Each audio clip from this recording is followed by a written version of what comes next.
Can you see the screen? Yes, Professor. Okay.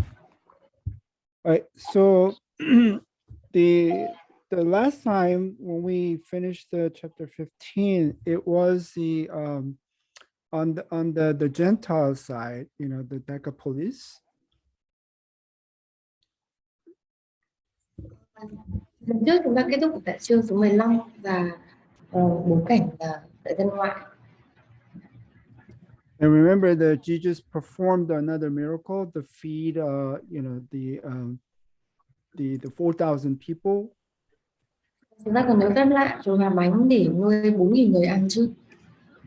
So there was one time feeding, the Jewish people 5,000, and then there's one time feeding Gentiles like 4,000 people. Okay, so there are two times, one for Jewish, one for Gentile.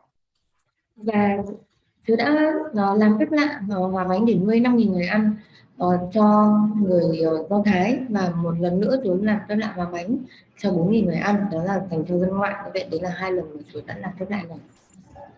I think that's kind of meaningful because Jesus, not just for the Jewish, but also Jesus is for the Gentiles. So that's why he feed both Jewish and Gentiles.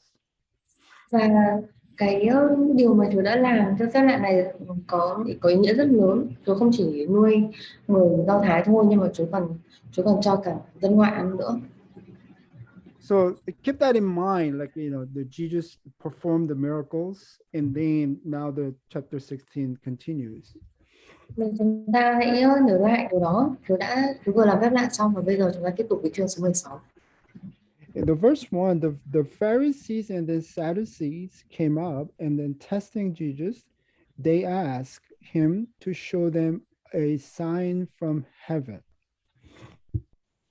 Người Pharisee và Sadducee đến xin Đức Giêsu cho họ xem một dấu lạ từ trời để thử Ngài. Remember, Jesus and the disciple are still on the Gentile territory. Okay, so somehow this particular Pharisees and Sadducees came to the Gentile side to meet Jesus and disciples. Và Chúa Giêsu và các môn đệ của Ngài đang ở trên một khu vực, một vùng đất của dân ngoại, và những người Pharisee và Sadducee này đã đến cái đất dân ngoại này để tìm và gặp Chúa Giêsu. Interestingly, that the Mark says only the Pharisees, okay, but the Matthew specifically mentioned the Pharisees and Sadducees. Có một chi tiết thú vị đấy là trong sách Mark thì chỉ đề cập đến người Pharisee thôi, nhưng Matthew thì nhấn mạnh là cả người Pharisee và người Sadducee nữa. I think it's very meaningful because up to now, according to Matthew, he only described the Pharisees and the scribes, and they are sort of the representative. So they are the representative of the synagogue leadership. Và tôi nghĩ đây là một điều có ý nghĩa, bởi vì là từ trước đến giờ thì Matthew chỉ đề cập đến người Pharisee và các chuyên gia kinh luật mà thôi, và người Pharisee là người lãnh đạo và được ưu ái của hội đường.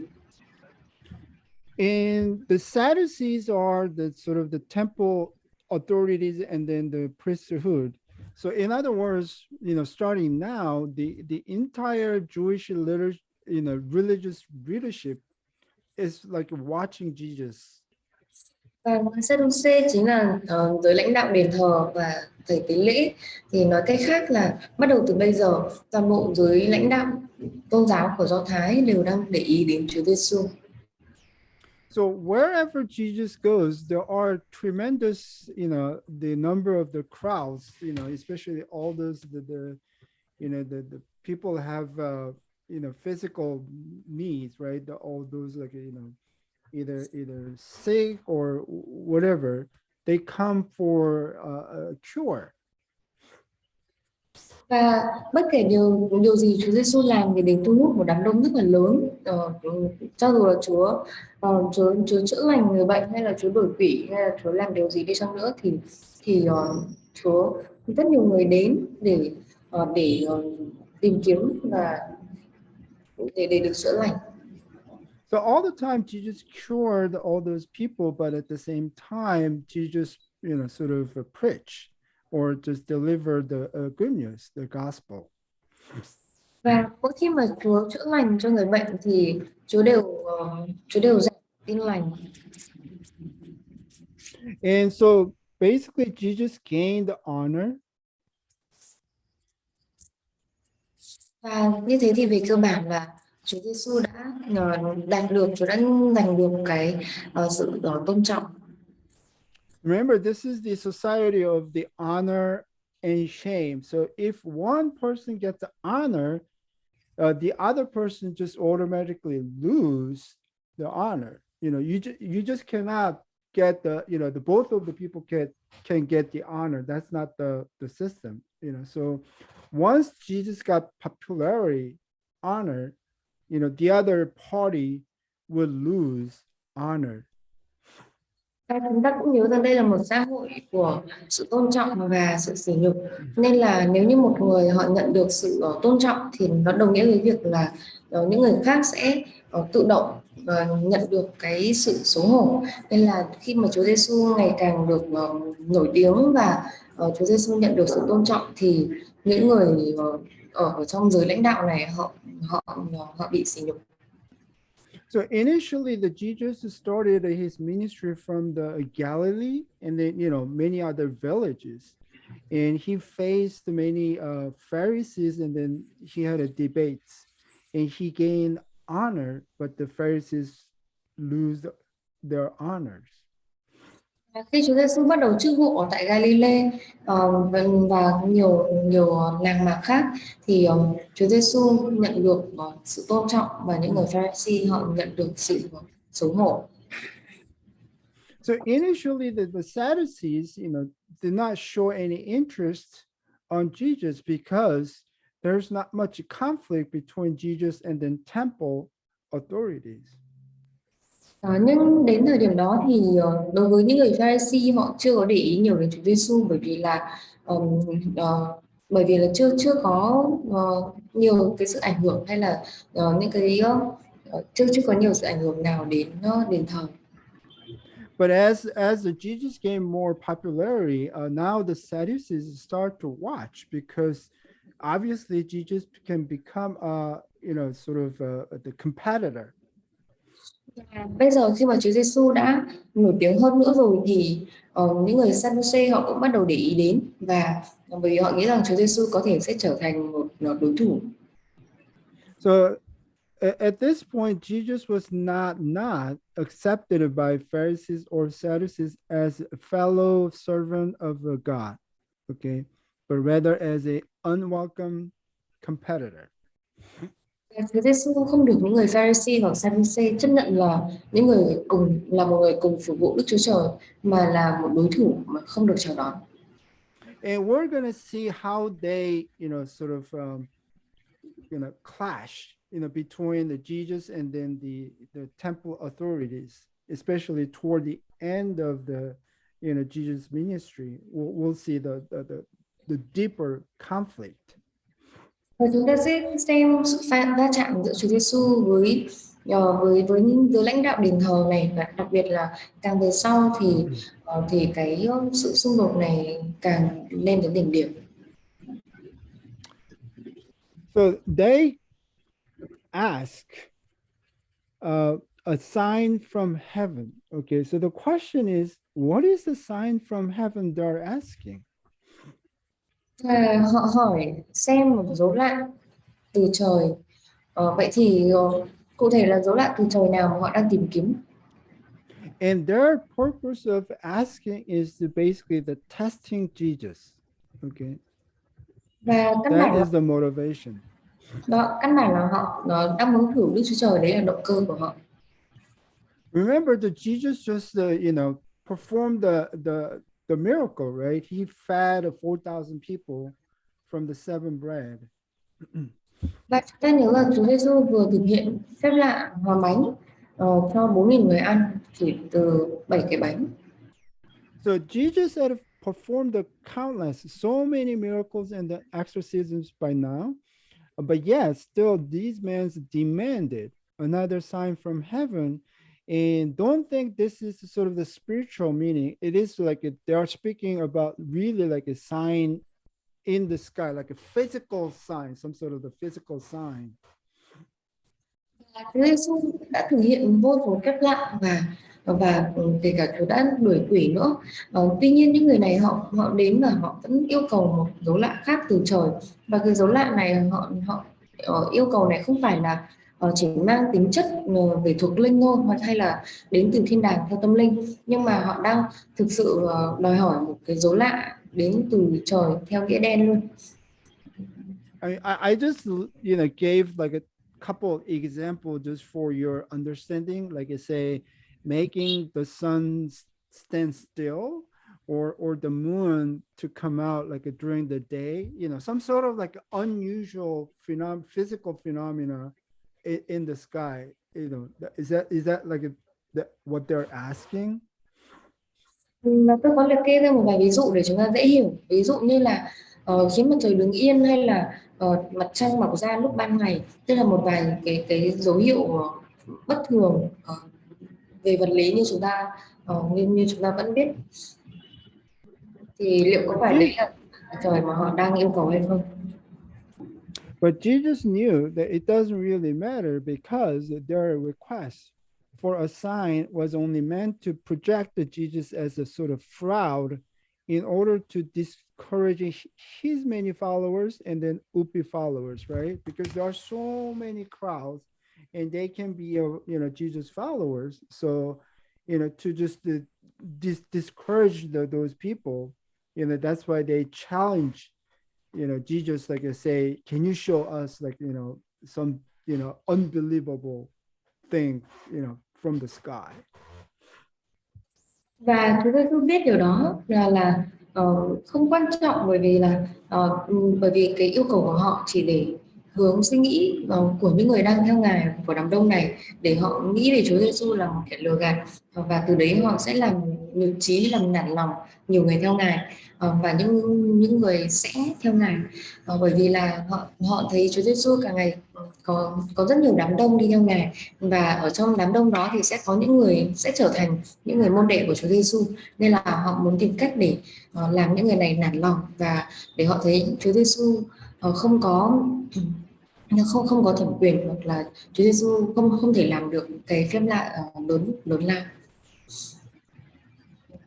But Jesus replied them. So basically, Jesus now give one example of sort of the physical, phenomena in the sky.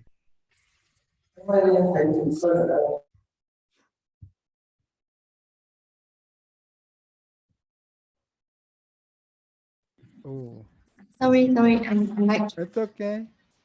Nhưng Ngài trả lời, khi chiều xuống các ông nói rằng chiều dáng đỏ thì trời nắng, và buổi sáng sớm các ông nói sáng dáng đỏ thì trời mưa. Các ông biết nhìn bầu trời để tiên đoán thời tiết, nhưng sao lại không biết phân biệt các dấu lạ của thời đại? So basically, when it is evening, you said it will be fair weather, for the sky is red, but in the morning there will be a storm today, for the sky is red and then threatening. Basically the phenomena is the same, right? The sky is red, but depending on it's morning or evening, they know what that means, whether it's going to be fair weather or there will be the stormy weather. So Jesus said, do you know how to discern the appearance of the sky? Okay, so they can read, the sky, but they cannot discern the sign of the times. Thì Chúa Giêsu không có thực hiện cái phép lạ mà họ yêu cầu, nhưng mà Chúa trả lời, Chúa đưa ra câu trả lời một cách khác. Và ở đây thì Chúa nói là mặc dù họ biết là cùng một dấu hiệu của thời tiết đều là trời dáng đỏ, nhưng mà những thời điểm khác nhau thì họ có thể hiểu được là nó sẽ có những cái sự xuất hiện khác nhau của thời tiết đẹp, trời nắng hay là trời mưa. Nhưng tuy nhiên Chúa nói rằng các ông biết nhìn bầu trời để tiên đoán thời tiết, nhưng sao lại không biết phân biệt các dấu lạ của thời đại. So the typical Jew would understand the significance of the red sky. So I'm going to explain a little bit of the science behind of the red sky, okay, for your understanding. Người Do Thái bình thường sẽ hiểu được tầm quan trọng của thời tiết của trời giáng đỏ, và tôi sẽ giải thích một chút lý do ở đằng sau cho các bạn. So in the weather, we talk about the low pressure system and the high pressure system. Okay, we have two different systems. Và đây chúng ta sẽ nói về hệ thống áp suất thấp và áp suất cao. Right. So the low pressure causes the air to converge. Like basically the low pressure, the air gathered together, and then the converging air cause upward motions. So they go up, and then they produce the clouds, and then these clouds will be fall down as rain, precipitation. Áp suất thấp sẽ khiến không khí hội tụ lại, và không khí hội tụ này sẽ gây ra cái chuyển động hướng lên trên, sau đó thì nó sẽ tạo ra mây, và đám mây này sẽ tạo ra mưa. But in the high pressure system, high pressure area, the air sort of diverges from the center. So the air goes down and then sort of diverge, they just spread. So they typically suppress cloud formation because it's downward. Ngược lại thì khi áp suất cao thì nó sẽ khiến cho không khí phân tán khỏi khỏi một cái khu vực trung tâm, và điều này sẽ gây ra cái không khí nó sẽ chuyển động hướng xuống và ngăn chặn sự hình thành mây. So in a high pressure area, typically there's no cloud, very clear sky, but the air is much more dirty on the surfaces. Khi mà áp suất cao đấy thì trên bầu trời sẽ rất là trong và xanh, nhưng mà nó khiến cho khi mà không khí nó đi xuống dưới, nó phân tán xuống dưới, thì nó sẽ khiến cho không khí ở bên dưới nó sẽ bẩn hơn. But in the low pressure area, typically there are very cloudy, but on the surface, the air quality is much more like relatively clean.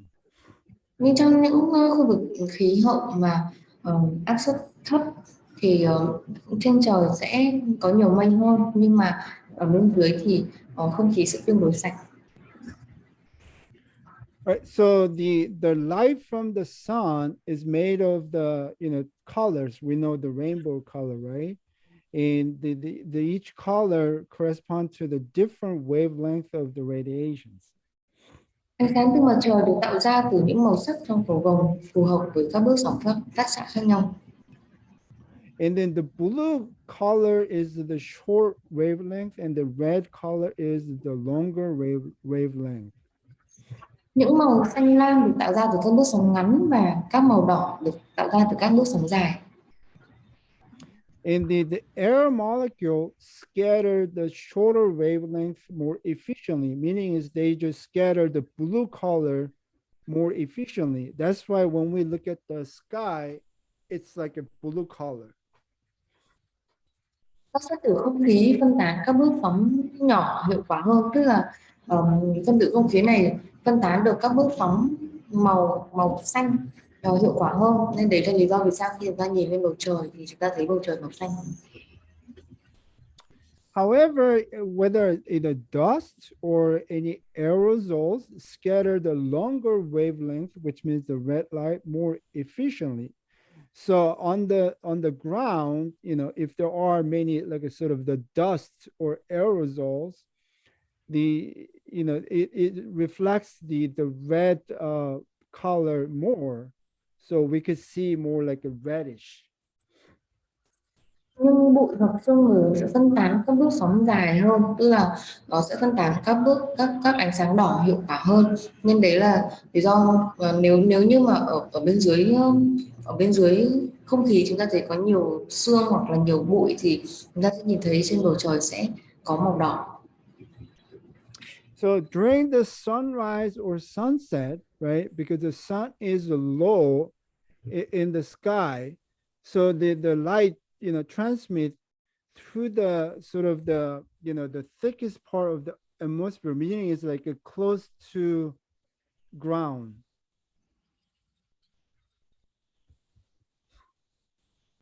Và lúc bình minh hoặc là hoàng hôn thì mặt trời ở dưới thấp và nó sẽ truyền ánh sáng qua phần dày nhất của khí quyển, tức là cái phần này nó sẽ gần mặt đất nhất. So during the sunrise or sunset, if the atmosphere is sort of the clean, then it is more like the mixture of all except the blue color, because the blue color is already scattered up on the sky. So it's all combined them all. So it gives sort of the yellowish appearance to us. Và khi mà không khí sạch hơn vào lúc bình minh hoặc là lúc hoàng hôn thì nó sẽ có một cái tức là nó được tô bởi tất cả các màu trừ màu xanh lam, và nó sẽ khiến cho chúng ta nhìn thấy trên bầu trời có sự xuất hiện của màu vàng.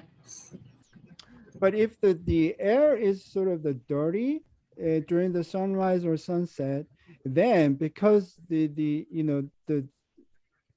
dust, the scattered, the like a longer wavelength, which is the red light, that's why we see it sort of the reddish, sky.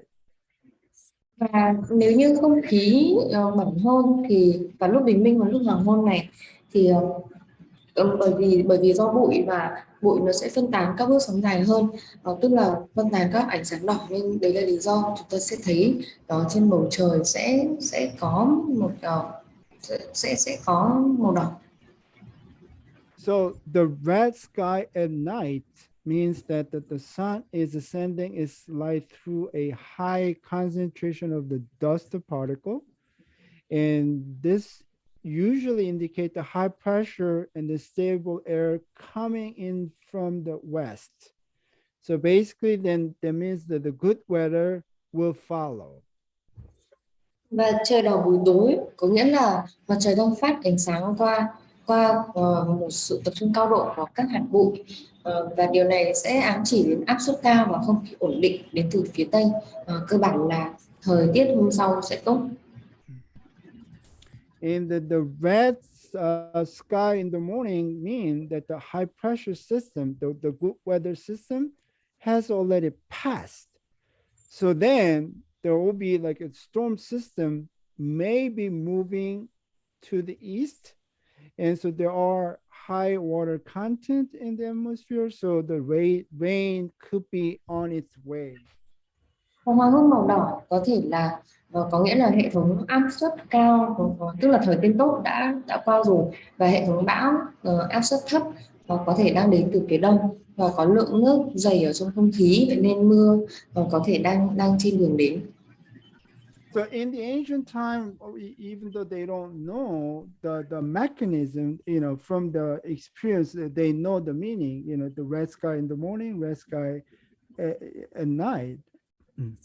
Và có lẽ ngày xưa thì họ không biết được cơ chế nó sẽ hoạt động như thế nào, nhưng mà dựa trên kinh nghiệm thì họ biết được là cái trời dáng đỏ vào buổi sáng hay là buổi tối thì nó sẽ có ý nghĩa như thế nào.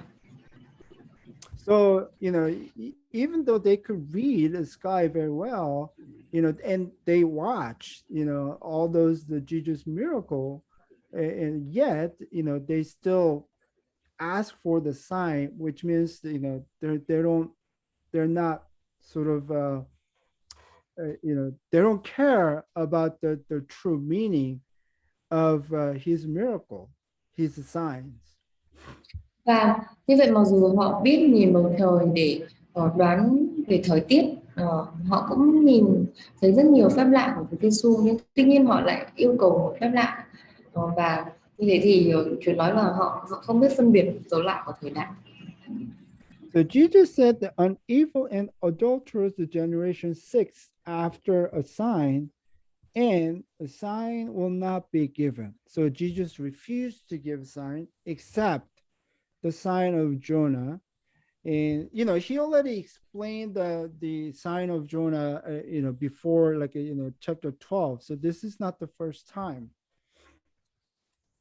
Thì nói tiếp, thế hệ gian ác và bất trung này tìm kiếm một dấu lạ, nhưng sẽ không được dấu lạ nào ngoại trừ dấu lạ Jonah. Và như thế thì Chúa không có thực hiện cái dấu lạ nhưng mà họ đòi hỏi. Và Chúa chỉ cho họ một dấu lạ duy nhất, đấy là dấu lạ Jonah. Và chúng ta đã giải thích về dấu lạ Jonah trong chương số 12 rồi. Thì đây là lần thứ hai Chúa đề cập đến dấu lạ Jonah. Remember, in the Matthew chapter 12, it was the scribes and the Pharisees, okay? But now in the chapter 16, it is the Pharisees and the Sadducees, okay? They don't get along well, but for the same purpose, they get together now. They become one team. Và chúng ta nhớ rằng trong chương số 12 thì là các chuyên gia kinh luật và những người Pharisee đến để yêu cầu Chúa Giêsu. Nhưng ở trong chương số 16 này thì là sự xuất hiện của những người Pharisee và người Sadducee. Những người Pharisee và người Sadducee họ không có hòa thuận với nhau lắm, nhưng tuy nhiên vì cùng một mục đích nên là bây giờ họ trở thành đồng đội với nhau.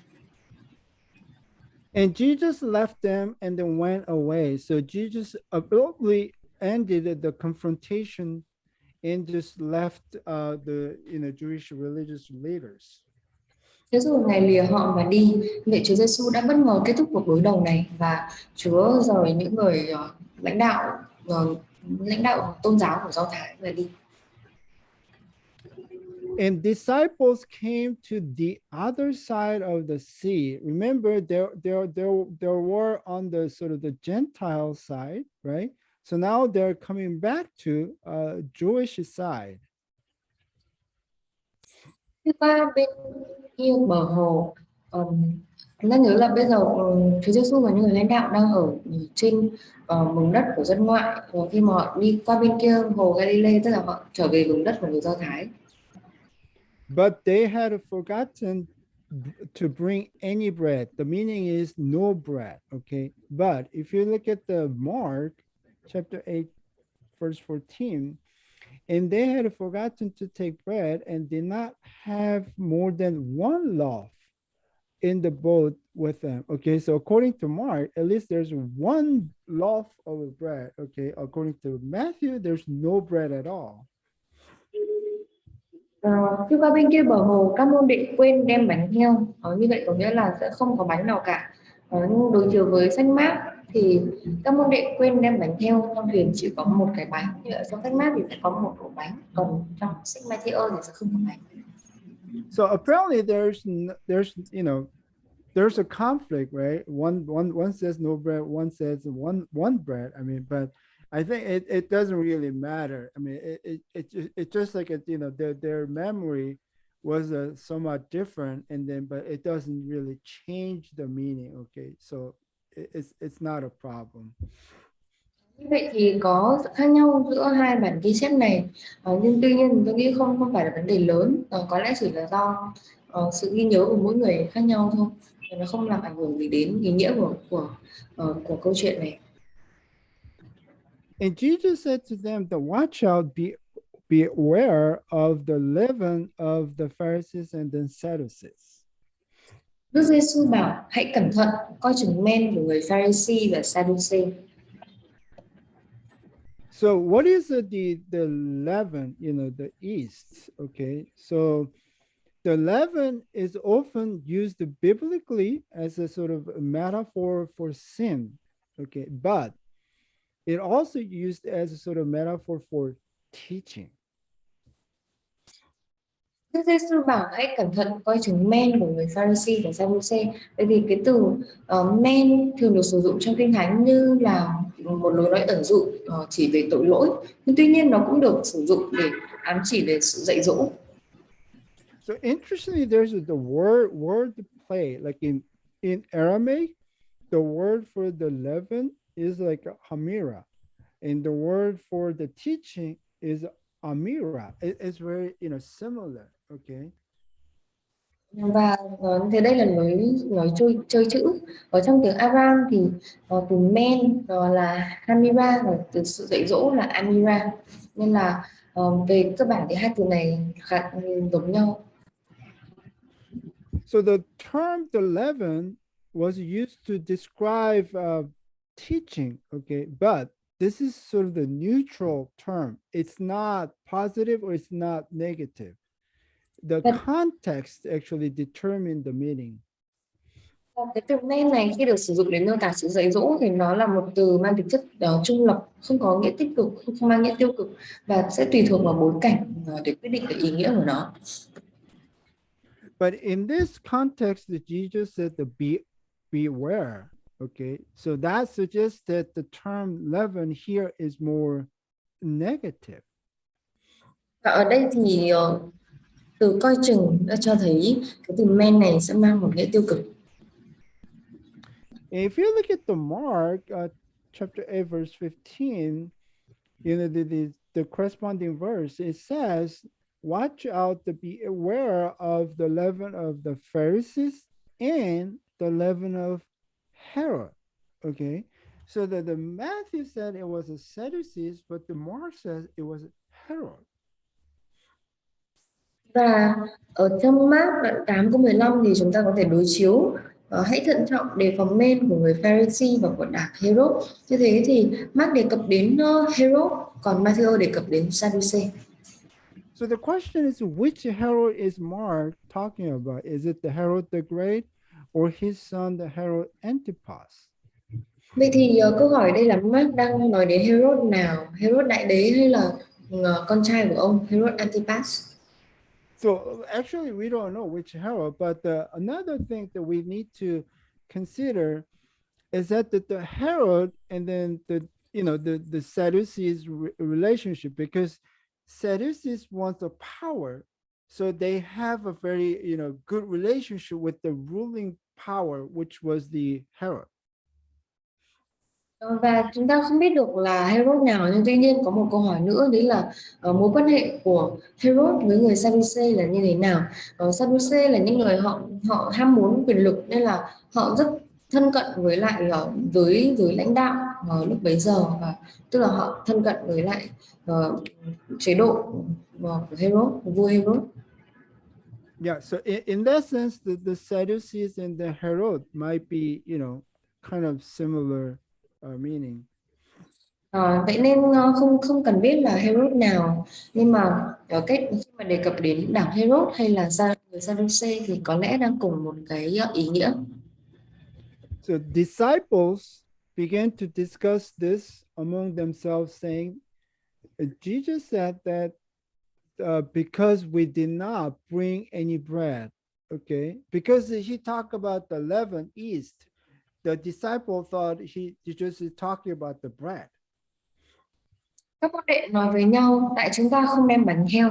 Như thế thì bởi vì là Chúa đề cập đến men và họ quên mang bánh theo, nên là họ nghĩ rằng tại chúng ta không đem bánh theo nên Chúa mới nói như thế. Right, but Jesus, aware of this, said, "You men of a little faith, why do you discuss among yourselves that you have no bread?"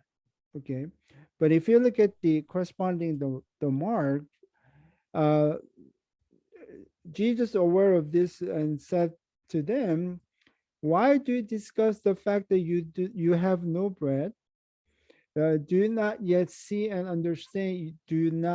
Do you have a hardened heart?" Okay, so in the Mark, actually the Mark described the disciples more sort of the harsh.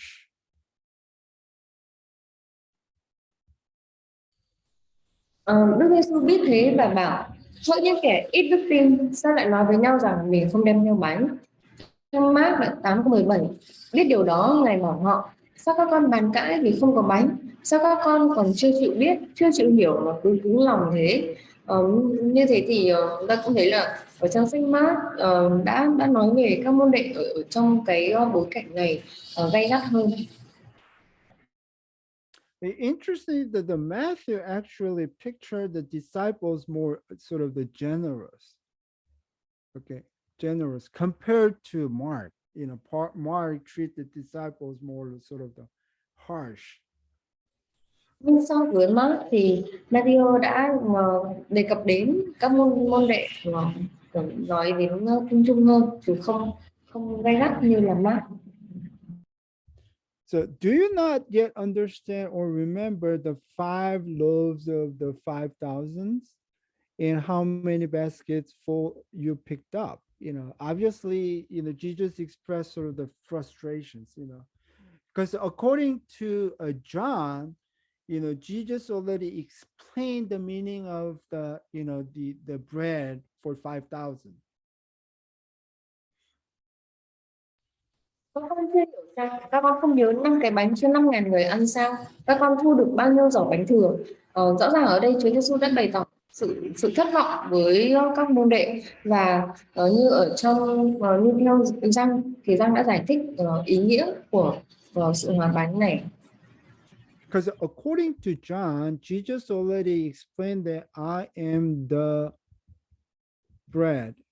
I am the life. So the reason he gave a bread is for the life. Và theo Giăng đã giải thích ý nghĩa thì Chúa Giêsu chính Chúa đã nói rằng ta là bánh sự sống. Như thế thì lý do vì sao Chúa lại hòa bánh, Chúa lại cho bánh để con người ăn thì đấy chính là sự sống.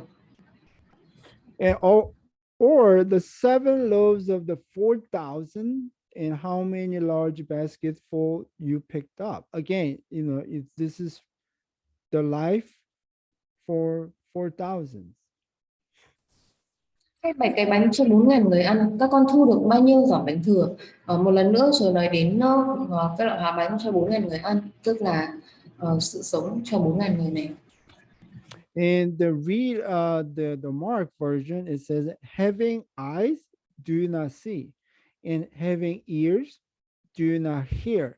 You see how the Mark described like more sort of you can feel the more anger from Jesus. It's like the Jesus treated the disciple more harsh. Và cho sách Mark, sao có mắt mà không thấy, có tai mà không nghe. Gì thì chúng ta cũng thấy là Mark đã phác họa cái có lẽ là Chúa Giêsu đang giận dữ hơn nhiều so với lại những điều ở trong sách Matthew thì chúng ta có thấy là cái cách viết hoặc là cách miêu tả của Mark gay gắt hơn. How is it that you do not understand that I did not speak to you concerning bread, but beware of the leaven of the Pharisees and Sadducees, right? So Jesus makes clear that he did not talk about the bread, and then they immediately realize that the meaning of the leaven. Con không hiểu rằng ta không nói về bánh, hãy coi chừng men của người Pharisee và Sadducee. Như vậy thì Chúa đã nói rõ ràng và cụ thể rằng Chúa không có nói về bánh hay là cái việc ở trên đất này, nhưng mà Chúa đang muốn nhấn mạnh đến men của người Pharisee và Sadducee. Then they understood that the Jesus did not say to be aware of the leaven of the bread, but of the teaching of the Pharisees and the Sadducees. So now they got it, like what the Jesus meant. Lúc đấy các môn đệ mới hiểu rằng Ngài không bảo coi chừng về men là bánh, nhưng về sự dạy dỗ của người Pharisee và Sadducee. Như thế đến thời điểm này thì các môn đệ mới hiểu điều mà Chúa đang nói chính là về sự dạy dỗ của người Pharisee và Sadducee. And now when Jesus came into the district of Caesarea Philippi, Jesus was asking his disciple, who do you say people say that the Son of Man is? Khi Đức Giêsu vào địa phận Caesarea Philip, Ngài hỏi các môn đệ, theo như người ta nói thì con người là ai? Right. So the Caesarea Philippi is sort of the north of the sort of the Galilee territory. Okay. So now they march from the Galilee to the north, and then later they will come down, and then will go down all the way to Judah. Philip là một khu vực ở phía bắc, về phía bắc của Galilee, của biển Galilee. Và bây giờ thì Chúa Giêsu và các môn đệ đi từ đoạn Capernaum đấy, đi lên phía bắc và đi lên khu vực Caesarea Philip này, và sau đó thì Chúa Giêsu và các môn đệ sẽ tiếp tục quay trở lại hướng về phía nam, và họ sẽ dừng lại ở tại Jude. So from now, you have to remember this is sort of the last trip for Jesus. Okay. Và chúng ta cũng nhớ rằng đây, từ thời điểm này, đây chính là cái chuyến đi cuối cùng của Chúa Giêsu. So they will travel south and end up in Judah, especially they will enter the Jerusalem on the eve of a Passover. Okay. So this is really like, and then, at the Passover, he died on the cross. Okay. So this is really final moment of his ministry. Họ sẽ đi về phía nam và dừng lại tại Jude. Họ sẽ vào Jerusalem trong đêm lễ vượt qua, và chính vào lễ vượt qua thì Chúa Giêsu đã chết trên thập tự giá. Như thế thì đây chính là cái chuyến đi cuối cùng của Chúa Giêsu. So the next maybe 12 chapters, it focused on the sort of this last trip. So keep that in mind. Whatever now Jesus is saying is toward to that end. Và những chương về sau thì sẽ nói về những khoảnh khắc cuối cùng của Chúa Giêsu. Như thế thì từ thời điểm này chúng ta hãy nhớ là bất kỳ điều gì Chúa Giêsu nói hay làm thì đều hướng về cái sự cuối cùng đấy. The Caesarea Philippi was also known as its Banias. It was a home to the worship of the god the Pen. Philip cũng được biết đến là Banias, quê hương của sự thờ phượng thần Pan. So if you go to the area, this is what the remain, this is the remain of the sort of the temple. All the temples are destroyed, but this is the sort of the base, the foundation of the temple. Nếu như chúng ta đến đây thì đây là điều mà chúng ta sẽ bắt gặp, đây chính là đền thờ. Toàn bộ đền thờ đều đã bị phá hủy rồi, nhưng tuy nhiên thì còn sót lại cái nền của đền thờ. And this is just another picture for that, that the temple place. Đây là hình ảnh khác về cái đền thờ vừa nãy. And this is the inside of the sort of the cave. Và đây là that's the inside of this. Và đây là hình ảnh bên trong hang động. And this is what, the scholar think that there was a sort of the shape of the temple based on the foundations, archaeologically discovered. So there was a sort of the two temples. Và đây là hình ảnh phục dựng mà các nhà khảo cổ học dựa trên cái nền còn sót lại. Họ nghĩ rằng cái đền thờ sẽ trông như thế này và có hai đền thờ. And this is another sort of imaginations, like this shows the two temples here, and then there are sort of the town nearby. Và đây là một cái hình ảnh tưởng tượng khác về khu vực này vào thế kỷ thứ nhất. Chúng ta thấy hai cái đền thờ ở phía xa xa kia, và còn lại là toàn bộ hình ảnh của khu vực thành phố này. Interestingly, on those, this is a cliff, you can see many of this sort of the hole on the wall. So basically, they put the sort of idol here and then worship, the idol Và có một điều thú vị đấy là ở tại cái khu vực những cái mỏm đá này thì đều tìm thấy rất nhiều những cái hốc như thế này, và chắc hẳn là họ đã đặt các cái thần tượng của họ vào đây và họ thờ phượng các cái thần tượng đó. So at this place, Jesus asked his disciple, like, what people say the Son of Man is. Và thời điểm này Chúa Giêsu hỏi các môn đệ là ờ, người ta nói con người là ai? And the disciples said, some say John the Baptist, and the others Elijah, but still others Jeremiah or one of the prophet. Okay. And then the Mark says, pretty much the same thing.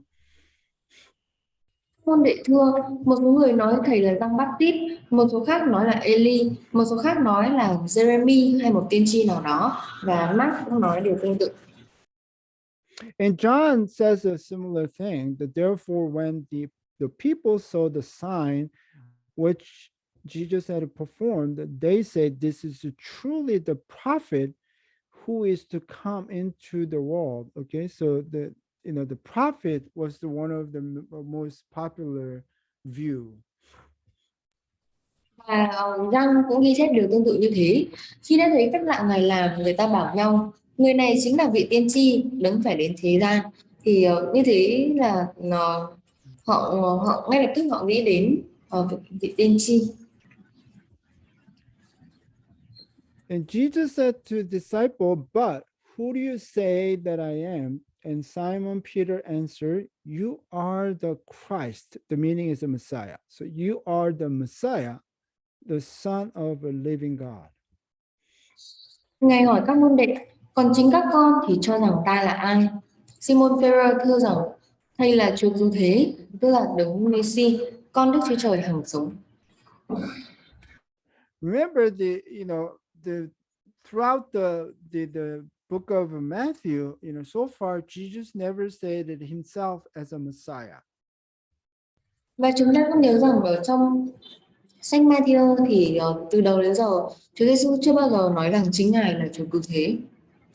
He was called as a sort of son of David or Solomon. The meaning is sort of the healer, right?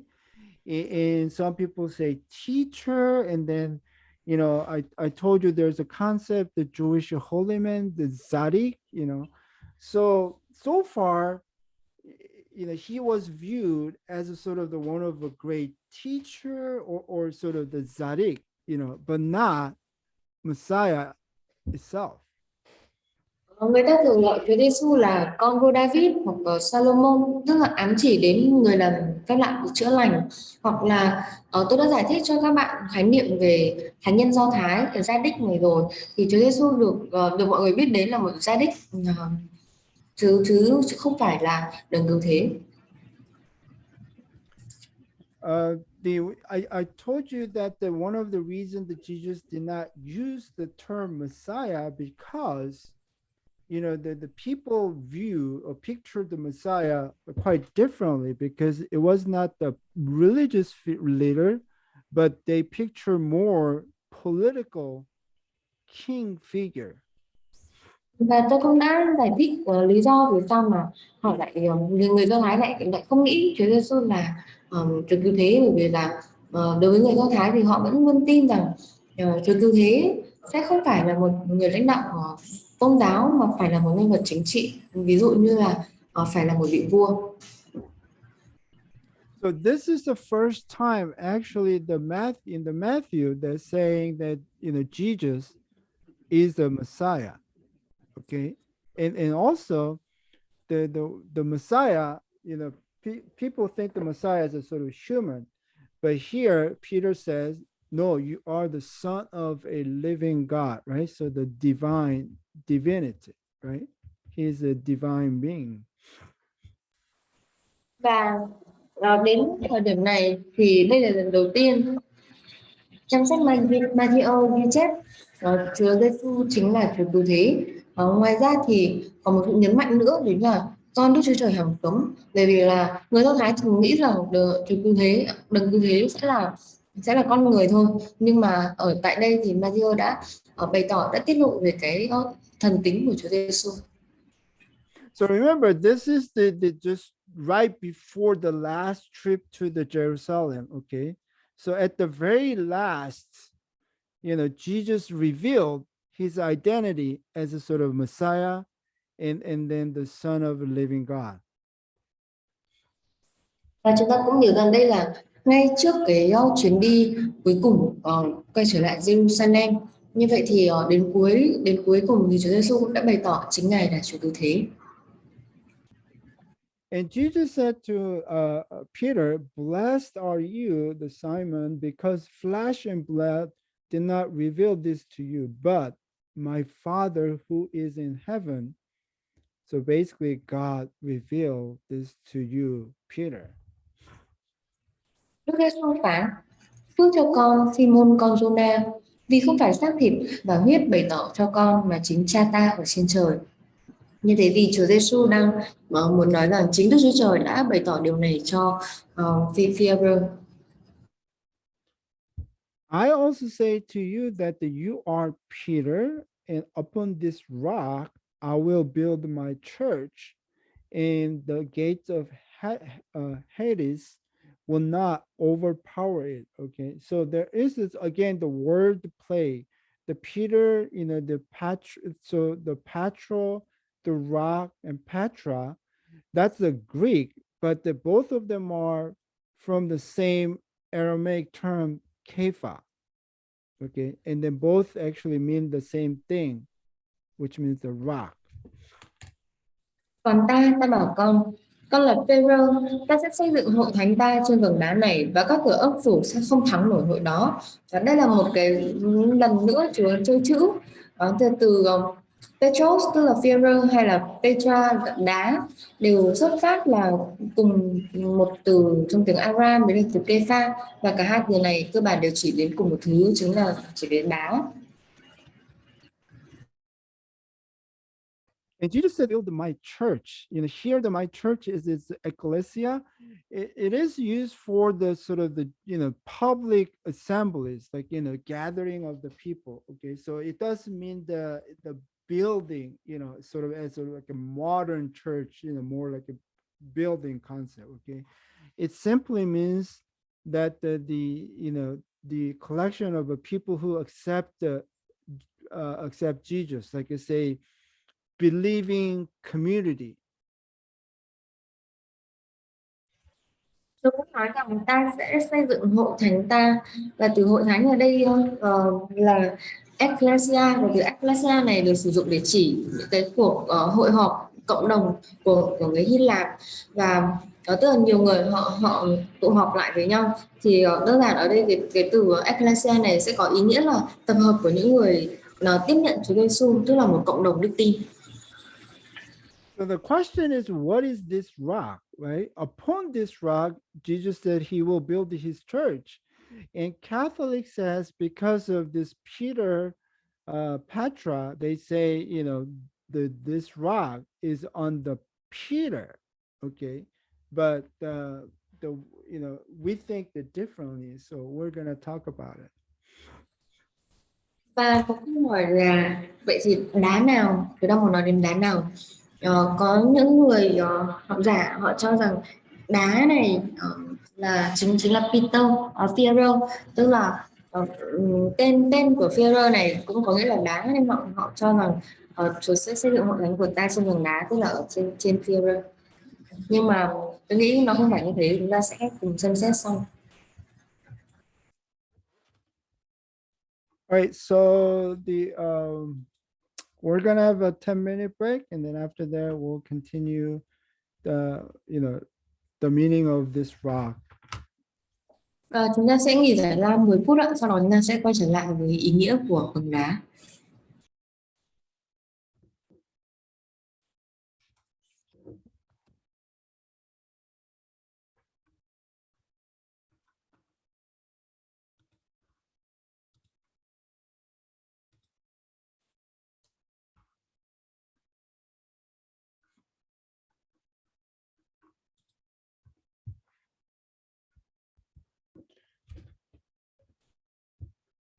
Okay, so let's continue. So the verse 19, I will give you the keys of the kingdom of heaven. So Jesus now talk about the keys of the kingdom of heaven. Ta sẽ tiếp tục ở Matthew 16 câu 19. Ta sẽ cho con chìa khóa của nước thiên đàng. Rồi bây giờ Chúa Giêsu bắt đầu nói về chìa khóa nước thiên đàng. Remember that Jesus just talked about that he will build his church. And then right after that, he talked about the keys of the kingdom of heaven. Và chúng ta nhớ rằng Chúa Giêsu nói về việc Chúa sẽ xây dựng hội thánh của Ngài, và ngay sau đó Chúa tiếp tục bằng việc Chúa nói về chìa khóa của nước thiên đàng. And whatever you bind on earth shall have been bound in heaven, and whatever you loose on earth shall have been loosed in heaven. So he talked about something bind and then something loose. Cứ điều gì con buộc dưới đất, điều đó cũng sẽ buộc ở trên trời. Bất cứ điều gì con mở dưới đất, điều đó cũng sẽ mở ở trên trời. Vậy thì Chúa nói về những điều liên quan đến buộc và mở. And also he says a bind on earth, also bound in heaven, and the loose on earth, also loosened in heaven. So there is a connection, right? Và nói Between đến earth and heaven. buộc ở dưới đất và buộc ở trên trời, mở dưới đất, mở ở trên trời, thì nó có cái sự liên hệ đến nhau ở dưới đất và ở trên trời. So remember, remember the time. This is just before the last trip to Jerusalem. That's the way on the cross. Okay, so this is sort of the last phase of Jesus' ministry. Và Chúa đang trong cái hành trình, trong chuyến đi cuối cùng của Chúa Giêsu trước khi quay trở lại Jerusalem, thì đây chính là cái giai đoạn cuối cùng trong chức vụ của Chúa Giêsu. So far, Jesus has been the leader of the disciples. Và từ trước đến giờ thì Chúa Giêsu đang là người lãnh đạo của các môn đệ. But soon, Jesus will die on the cross, and then he will disappear from this world. Và nó sẽ nhanh chóng thôi, Chúa Giêsu sẽ chết trên thập tự giá và Chúa sẽ biến mất khỏi thế giới này. So who's going to be the leader for the new believing community? Vậy thì ai sẽ là người lãnh đạo mới cho cái cộng đồng đức tin mới này? So here, what Jesus is proposing is that sort of the transference of the power and authority from the illegitimate, okay, which means the Jewish religious leadership, okay, the Pharisees and the scribes. From the secular view, there are the official leadership, but from the Jesus view, they're not legitimate leadership. Okay, so now from those Pharisees, the Sadducees, to a new legitimate Jewish religious leadership, meaning is his disciples. Và vậy thì điều mà Chúa Giêsu đang muốn đề cập đến thì chính là một sự chuyển giao quyền năng lực và thẩm quyền từ lãnh đạo, từ những người từ không hợp pháp, tức là những người lãnh đạo tôn giáo Do Thái, ám chỉ đến những người Pharisee và các chuyên gia kinh luật. Mặc dù theo cái nhìn của thế tục thì họ là những người lãnh đạo tức là người lãnh đạo chính thức, nhưng mà theo quan điểm của Chúa Giêsu thì họ là những người lãnh đạo không hợp pháp, và Chúa chuyển giao năng lực và thẩm quyền từ sự không hợp pháp này sang những người sang sự lãnh đạo tôn giáo Do Thái hợp pháp mới, đấy chính là các môn đệ của Ngài. So let's look at the Matthew chapter 23 verse 13. It says that but woe to you, the scribes and the Pharisees, hypocrites, because you shut off the kingdom of heaven from people. Okay, for you do not enter in yourselves, but nor do you allow those who are entering to go in.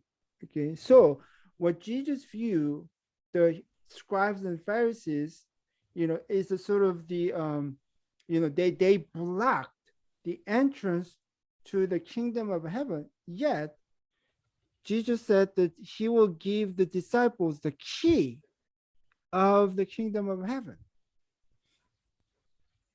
Chúng ta xem một chút trong Matthew đoạn 23 câu thứ 13. Khốn cho các ông những chuyên gia kinh luật và người Pharisee là những kẻ đạo đức giả.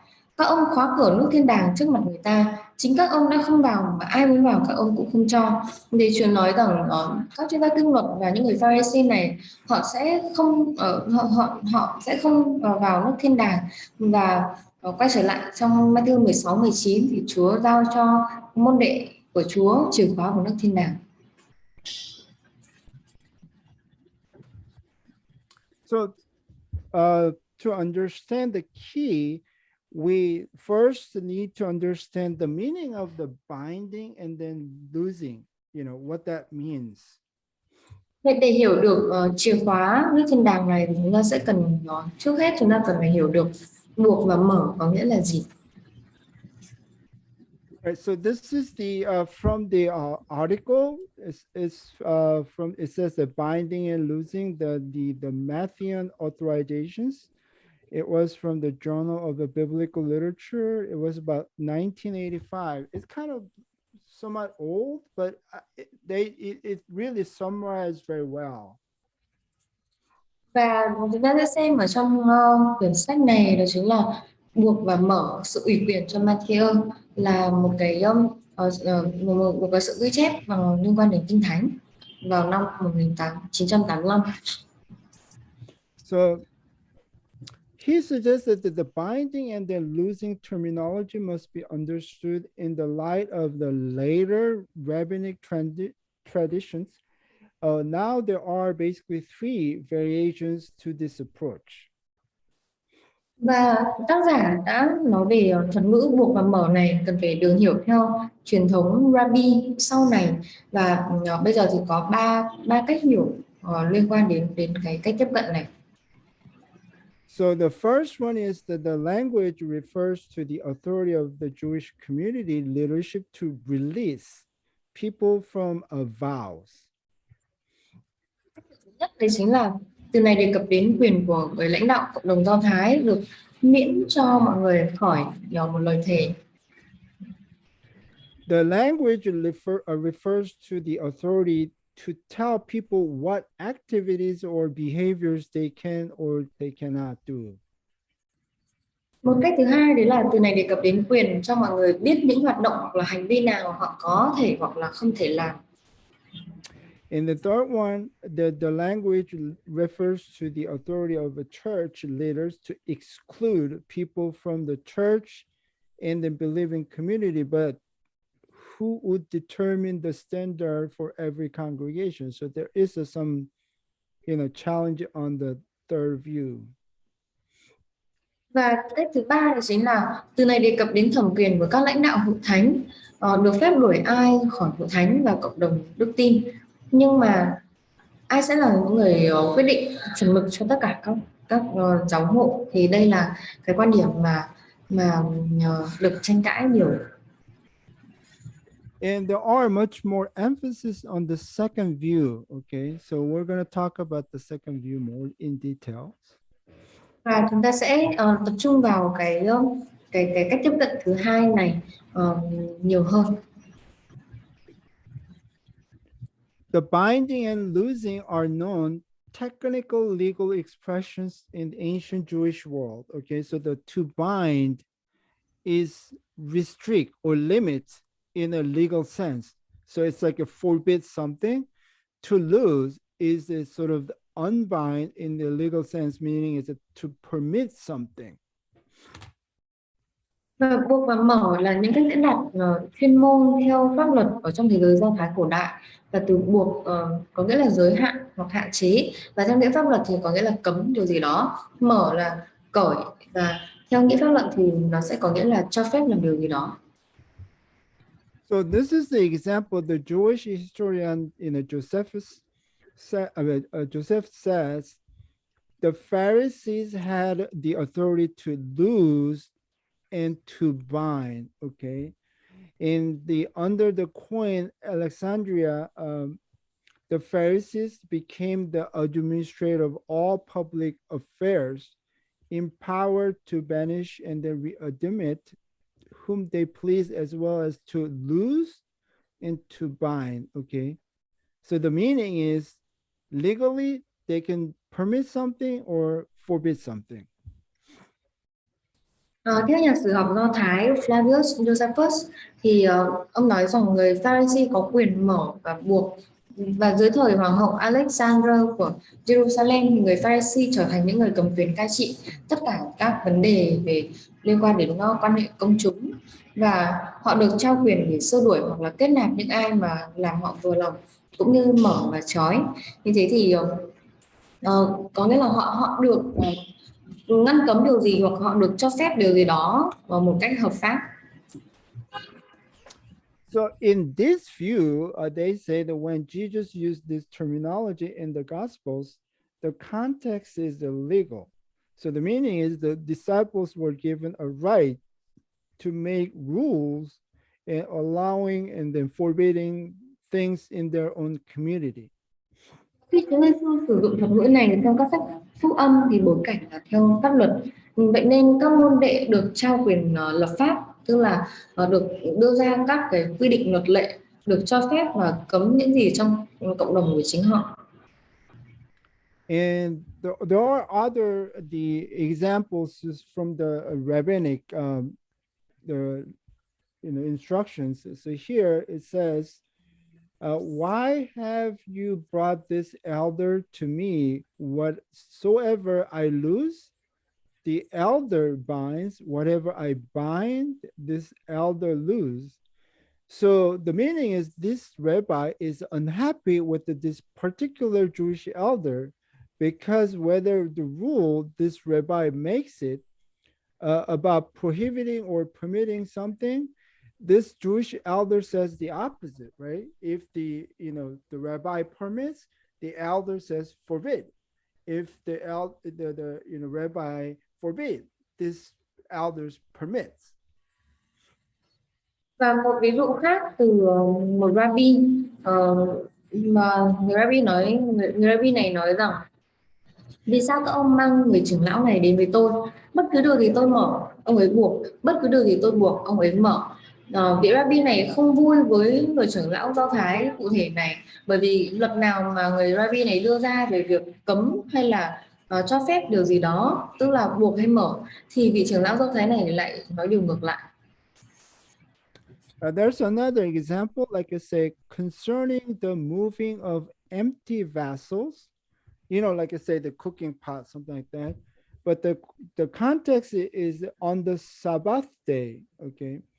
For the filling of this, like the empty pot, and then what about there is no intention? The school of Shammai says it binds it, and the school of Hillel says lose it, okay?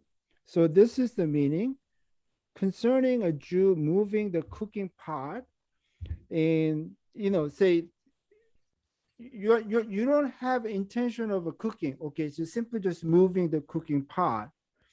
The Shammai says it's just binds it, means prohibit, okay? You cannot move cooking pot, even though you don't cook it, okay?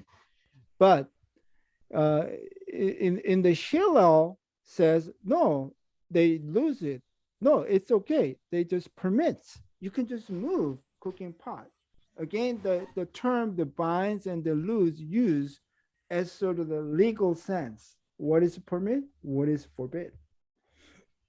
Một ví dụ khác đấy chính là về việc bê những cái bình rỗng, ví dụ như là cái nồi để nấu vào ngày Sa-bát, thì để đổ đầy những cái bình hoặc là những cái nồi này mà không có một cái chủ ý gì, thì trường phái Shammai họ buộc và trường phái Hillel lại mở. Tức là liên quan đến cái việc một người Do Thái bê cái nồi nấu này thì trường phái tôn giáo Shammai cấm, tức là buộc cấm họ bê đồ như ví dụ như cấm bê một cái bình vào ngày Sa-bát, và ngay cả khi họ không có ý định sẽ sử dụng cái nồi đó để nấu hay là đựng gì ở trong đó. Tuy nhiên trường phái tôn giáo Hillel lại ra quy định là việc đó được phép, tức là trường phái Hillel này mở nó. Thế thì dần dần cái khái niệm về buộc và mở bắt đầu liên quan đến khái niệm về pháp luật. But interestingly, in this article, in this paper, the author actually studied sort of the intertestamental writings, other Jewish literature at the time, and then also the New Testaments. The term the binding and loosing refers to the binding of a Satan or the satanic being, like a demons, and then the losing of such demons or their victims. Okay, so in the Second Temple Judaism, the language of a binding and losing was commonly associated with the binding supernatural evil power. Okay, or the losing of refer to the deliverance from these power. Và có một điều thú vị là trong cái bài báo đó thì tác giả có đưa ra một cái khái niệm ở trong các văn bản vào thời kỳ giữa hai giao ước và trong thời kỳ kinh thánh Tân Ước, thì từ buộc và mở đề cập đến sự trói buộc Satan hoặc là những vật tồn tại thuộc về ma quỷ, ví dụ như các quỷ của nó, và mở các tồn tại đó hoặc là mở cho các nạn nhân của chúng. Và trong chủ nghĩa Do Thái vào thời kỳ đền thờ thứ hai thì ngôn ngữ buộc và mở thường gắn với việc buộc các quyền lực ma quỷ siêu nhiên, và mở đề cập đến sự giải phóng khỏi các quyền lực đó. So I listed some of the examples. So the Matthew chapter 12 verse 29, how can anyone enter the strong man's house and then carry off his property unless he first binds the strong man? Remember it was talk about the demonic power. So the binds here, like I say, here is like the binding, supernatural evil power. Tôi liệt kê ra một vài ví dụ của trong Kinh Thánh ấy. Hoặc là làm sao vào nhà một người mạnh để cướp của mà trước hết lại không trói người mạnh ấy rồi mới cướp, ở trong Matthew đoạn 12 câu số 29. Thì từ trói ở đây tức là trói buộc, và đang nói đến quyền lực ma quỷ thì sẽ cần phải buộc cái quyền lực đó lại. The Mark chapter 3 verse 27 on the same corresponding verse, it says again, here's the binds. And then Luke chapter 13 verse 16, it says a daughter of Abraham, as she is whom Satan has bound for 18 long years, right? So you see the sort of the same language, binds. Và trong Mark đoạn 3 câu số 27 cũng nói về việc trói, tức là buộc. Và trong Luca đoạn 13 câu 16 cũng nói về một con gái của Abraham đã bị Satan trói buộc suốt 18 năm. Tức là đây là những ví dụ mà đều sử dụng các từ buộc. So in the Matthew, this term, the binding and loosing, are used with the key. Okay, so let's examine the term, the key of the kingdom of heavens. Và sau khi chúng ta đã hiểu về khái niệm của buộc và mở thì chúng ta sẽ đi tiếp, ta sẽ cho con chìa khóa của nước thiên đàng. Actually, in the Revelation, we see the term, the key, but this time is a key of different things. It's the Revelation chapter 1, verse 17 to 18. When I saw him, I fell at his feet like a dead man, and he placed his right hand on me, saying, do not be afraid. I'm the first and the last, and the living one, and I was dead, and behold, I am alive forevermore. And then I have the keys of the death and of Hades. Và chúng ta cũng thấy ở trong Khải Huyền đoạn 1 câu số 17 đến 18. Khi thấy Ngài, tôi ngã nhào xuống chân Ngài như đã chết, nhưng Ngài đặt tay phải trên tôi mà bảo, con đừng sợ, ta là đầu tiên và cuối cùng, là đấng hằng sống, ta đã chết, kìa nay ta sống đời đời, cầm chìa khóa của sự chết và âm phủ. In the Revelation chapter 20 verse 1, then I saw an angel coming down from heaven, the angel holding the key of the abyss and the great chain in his hand. Và trong Khải Huyền 21 đoạn chương số 20 câu 1, tôi lại thấy một thiên sứ từ trời xuống, mang chìa khóa vực thẳm và tay cầm một sợi xích lớn. So, in the Matthew chapter 16, the key is associated with the binding, okay? But in the Revelations, now the key is associated with the either, the Hades or Abyss, okay? These had to do with the overpowering the Satan, okay? So there is some, similarity. Và ở đây như trong Matthew 16 thì chìa khóa nó đi liền với sự buộc và cũng đi liền với lại như chúng ta thấy ở trong Khải Huyền này thì chìa khóa lại đi liền với âm phủ hay là vực thẳm, và tất cả đều liên quan đến việc chế ngự và chiến thắng Satan. So when disciple binds the Satan and then the demons, binds, the victims are the loosed and then ready for their new life in the kingdom of heaven. Khi các môn đệ trói buộc Satan và các quỷ, các nạn nhân của nó sẽ được mở và sẵn sàng cho sự sống mới ở trong nước thiên đàng. Basically Peter confessed that the Jesus is the Christ, okay? And then Jesus is the Messiah, my Savior, right? And that is actually the key of the kingdoms. Và khi Phêrô nó xác nhận Chúa Giêsu là Chúa cứu thế, là cứu Chúa của con, thì ông bằng cách đó ông có chìa khóa của nước thiên đàng. So the Peter has the message that can open the door for the people to enter the kingdom. Như thế thì ông có sứ điệp mà có thể mở cửa cho mọi người bước vào nước thiên đàng. Think about it, like before we confess the Jesus as the Savior, we are all under the Satan's influence. Và trước khi chúng ta xưng nhận Chúa Giêsu là Chúa cứu thế thì chúng ta đều ở dưới quyền lực của ma quỷ. So when we confessed that the Jesus is the Messiah, my Savior, we have the key to the kingdom of heaven. Và khi mà chúng ta xưng nhận Chúa Giêsu chính là Chúa cứu thế, là cứu Chúa của con, thì chúng ta cũng có chìa khóa để vào nước thiên đàng. So in that sense, I think that Peter has the key because he has the right message, good news, gospel.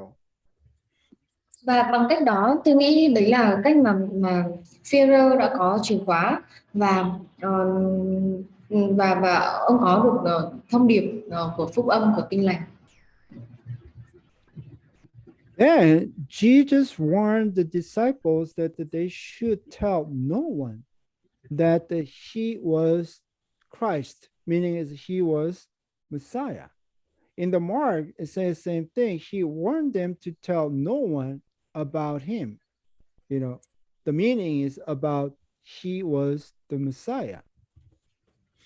Sau đó Ngài truyền lệnh cho các môn đệ không được tiết lộ Ngài là Chúa cứu thế, và trong Mác cũng ghi chép điều tương tự. Ngài nghiêm cấm các môn đệ không được nói cho ai biết về Ngài, tức là không được nói cho ai biết Ngài chính là đấng cứu thế. So as I said, this is sort of the first time that Jesus actually revealed that he is the Messiah. But why did he say they should not tell anyone about him? Và tôi cũng nói rằng đây là lần đầu tiên mà Chúa Giêsu tiết lộ chính Ngài là Chúa cứu thế. Nhưng vì sao Chúa lại cấm không được nói cho người khác biết Ngài là Chúa cứu thế? I think this is another important point that we should think about it. Like you say, I mean, would it be better if we can just say, I am the Messiah? I mean, people may follow more. Và đây sẽ là một điều mà chúng ta có thể xem xét. Liệu rằng khi mà Chúa nói ta chính là Chúa cứu thế thì sẽ có nhiều người theo Ngài hơn hay không? Again, nobody not understand what the Messiah meant. Nhưng tuy nhiên thì không có ai sẽ có thể hiểu được đấng cứu thế có nghĩa là gì.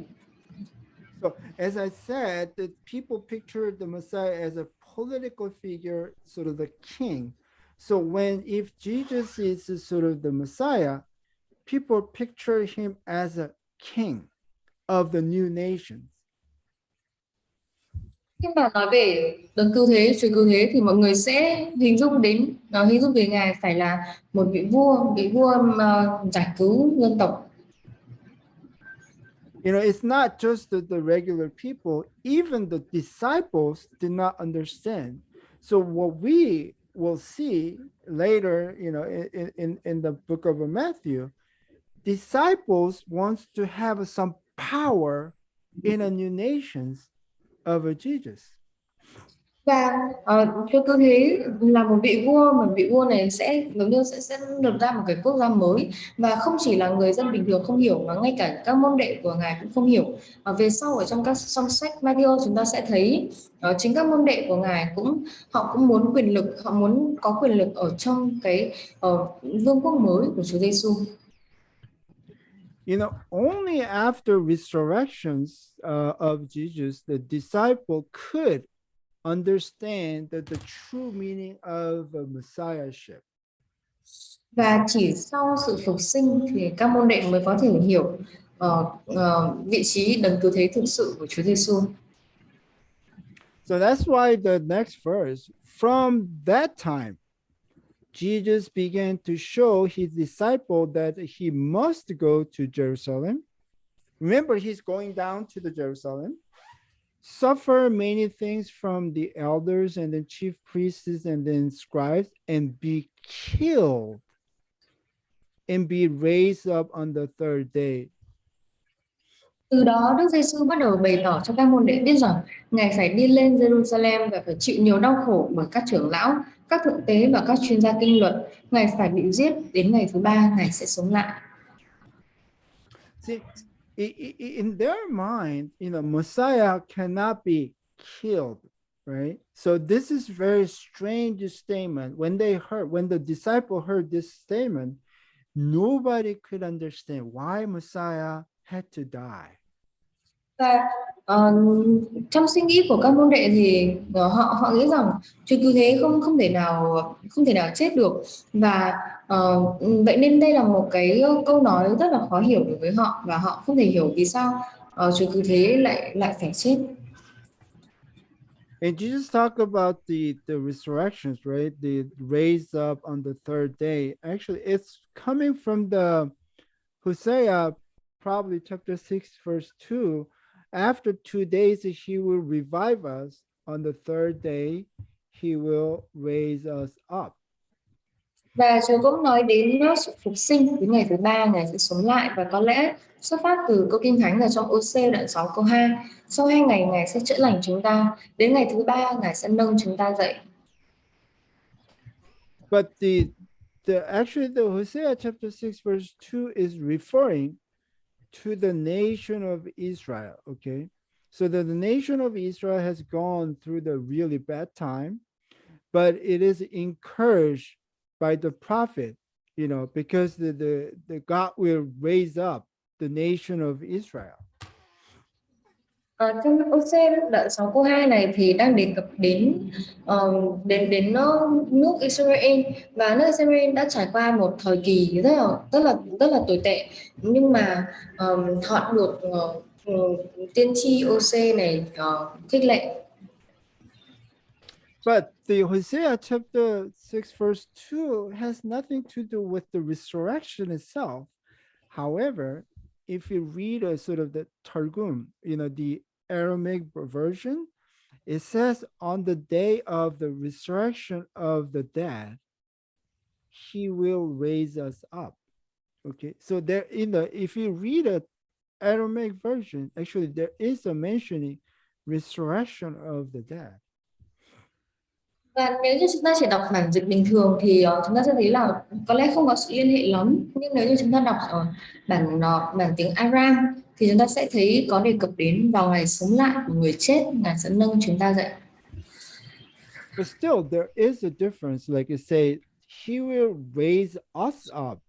So the Jewish people believe in the resurrection someday in the future. as a general resurrection, okay? But the idea of a Messiah individually dying and being raised up was a sort of the new idea.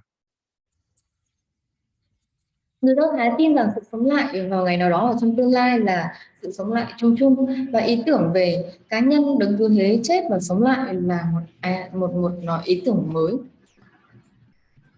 And also in the first century, there were numerous viewpoints about resurrection, okay? So the Sadducees say, no, it does not exist at all. There's no resurrection at all, okay? And some says, well, only the soul goes to heaven like place, upon the death. And some says, well, it's a partial, meaning is like the spirit is a live, but it's sort of undefined form. They don't believe, full body resurrections. Okay, but the last one was no, there will be the full body resurrections. You see, there's so many wide spectrum. Trong thế kỷ thứ nhất thì có rất nhiều quan điểm về sự sống lại. Quan điểm thứ nhất là nó không hề tồn tại, đây là lập trường của người Sadducee. Thứ hai là linh hồn của một người sẽ đến nơi giống như là thiên đàng sau khi chết. Thứ ba là có sự sống lại nhưng mà chỉ là một phần thôi, tức là linh hồn của con người sẽ tiếp tục sống nhưng mà ở một cái dạng không không xác định. Một cái quan điểm thứ tư đấy là có sự sống lại của cả thân thể luôn, nên là chúng ta thấy những cái quan điểm này nó trải dài trên một cái diện rất là rộng. Right. So also upon the death, the Jewish people thought this is sort of the underworld. Okay, and they think there was it's called the Hades, and then they said Abraham's bosom. There's the Abraham's bosom. Okay, so the good people goes to the Abraham's bosoms, and bad people goes to the Hades. Và đối với người Do Thái thì họ có một khái niệm, họ tin là có âm phủ, hoặc âm phủ còn được gọi là Hades. Thì có những người tốt sẽ được ở trong lòng của Abraham, còn những người xấu sẽ phải đến âm phủ. Okay, but then at sort of the end time, there's a sort of the resurrections, and then they go to sort of the heaven, right? And they go to maybe, like, let's say the hell. Và vào ngày cuối cùng, vào ngày phán xét thì những người tốt, tức là những người đang được ở trong lòng của Abraham thì họ sẽ được sống lại và được vào thiên đàng, còn những người ở tại âm phủ thì họ sẽ bị xuống địa ngục. But this is very Christian.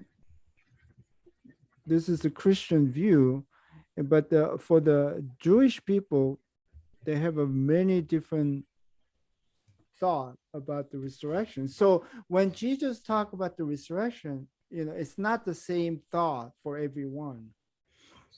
Và đây là cái quan điểm rất là tin lành, nhưng mà đối với người Do Thái thì họ sẽ có nhiều quan điểm khác nhau về sự sống lại, và khi Chúa Giêsu nói về sự sống lại thì họ sẽ có những cái suy nghĩ khác nhau.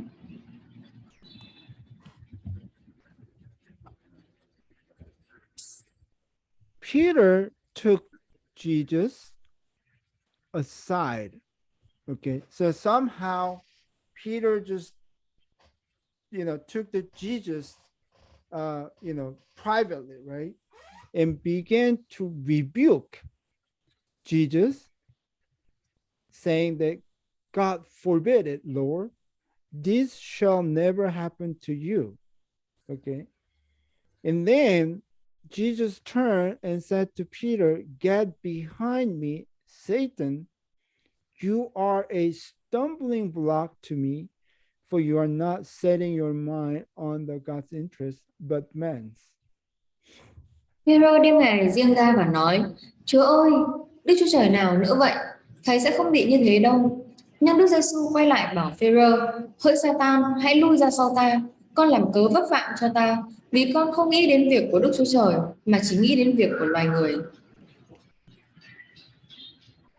You know, like, can you picture, like I say, you know, moment before Peter said that you are the Messiah, right?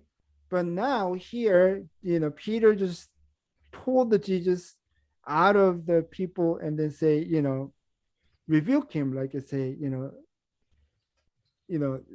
the now, like I say, you know, God forbid it, you know, you should not die, you know. And then Jesus said, Satan. Ta có thể hình dung là cái bức tranh ở đây thì chính là khi mà Phêrô một vài phút trước vừa xưng nhận Chúa Giêsu chính là Chúa cứ thế là con của Đức Chúa Trời hằng sống, và bây giờ sau khi mà nghe Chúa Giêsu nói điều đó thì Phêrô bắt đầu kéo Chúa ra khỏi đám đông và bắt đầu nói với Chúa là: Chúa ơi, Đức Chúa Trời nào nữa vậy, ngài sẽ không bị điều đó đâu. Nhưng mà Chúa Giêsu nói rằng: Satan. Right. So, you know, in the chapter 16, verse 18, it talk about the rock, and then Jesus will build his church on the rock. So there is a connection. Trong chương số 16, câu số 18 thì Chúa có nói đến hòn đá và vầng đá, và Chúa sẽ xây hội thánh của Ngài ở trên vầng đá. In the verse 23, it says that the Peter is here stumbling block. Và Why? Because it's connected to Satan.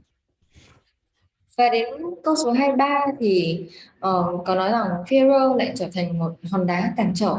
Bởi vì sao? Bởi vì nó có liên quan đến Satan. So I think this is sort of the intentional comparison, you know, by Jesus, and also how the Matthew presented, like there is a rock is connected to the church, but the stumbling stone is connected to the Satan. Và đây là một cái sự một cái sự liên hệ mà chúng ta có thể xem khi mà Chúa nói về vầng đá thì Chúa nói rằng Chúa sẽ xây hội thánh của Ngài ở trên đó, nhưng mà khi mà có liên quan đến Satan thì nó lại trở thành một cái hòn đá bất phạm. So later, Apostle Paul says in Ephesians chapter 2, verse 20, the church is having been built on the foundation of apostles. You know, apostle is disciples, right? 12 disciples and prophets. Christ Jesus himself is being the cornerstone. So according to Paul, the Jesus is a cornerstone. Okay. And then the disciples, apostles are foundations, you know, along, you know, next to the cornerstones, right? And then church is built on these stones.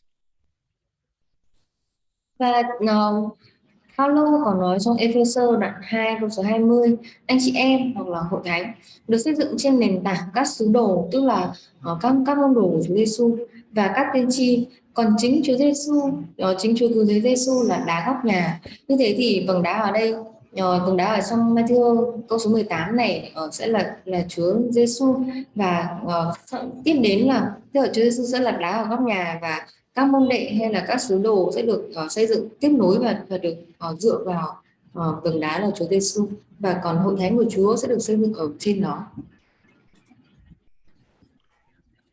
Then Jesus said to his disciples, if anyone wish to come after me, he must deny himself and take up his cross and follow me. Thế đó Đức Giêsu phán với các môn đệ: Nếu người nào muốn theo ta, hãy từ bỏ chính mình, vác thập tự giá mình mà theo ta. Okay, so let's just picture again, like Jesus declared he's the Messiah, and all the disciples are excited, right? Because they're waiting for the new nations to come. Và chúng ta hãy hình dung đấy là các môn đệ vừa nói rằng chính Chúa Giêsu là Chúa cứu thế, và họ đang kỳ vọng, họ đang chờ đợi một một thể chế mới của Chúa Giêsu, của Chúa cứu thế sẽ đến. So in their mind or in their thought, they're thinking about the reward, what position will I get? Okay, what power I'm gonna get. Và trong suy nghĩ của họ thì họ đang nghĩ đến những phần thưởng. Tôi sẽ nhận được phần thưởng gì, tôi sẽ nhận được quyền lực gì.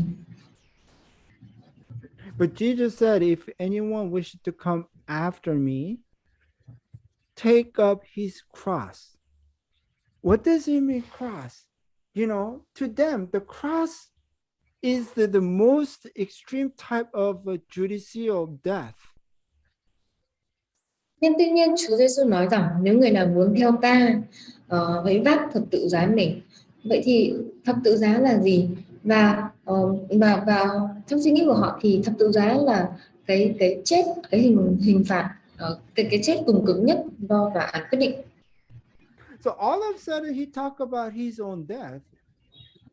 And although he talked about the resurrections, but they cannot understand the meaning of the resurrections. And now he talked about your death, his cross, your cross.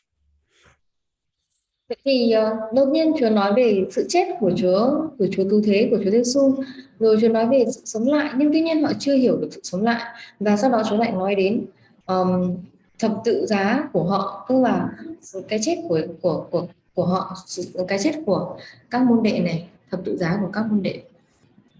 So now we know that this means to put our will in submission to God's will.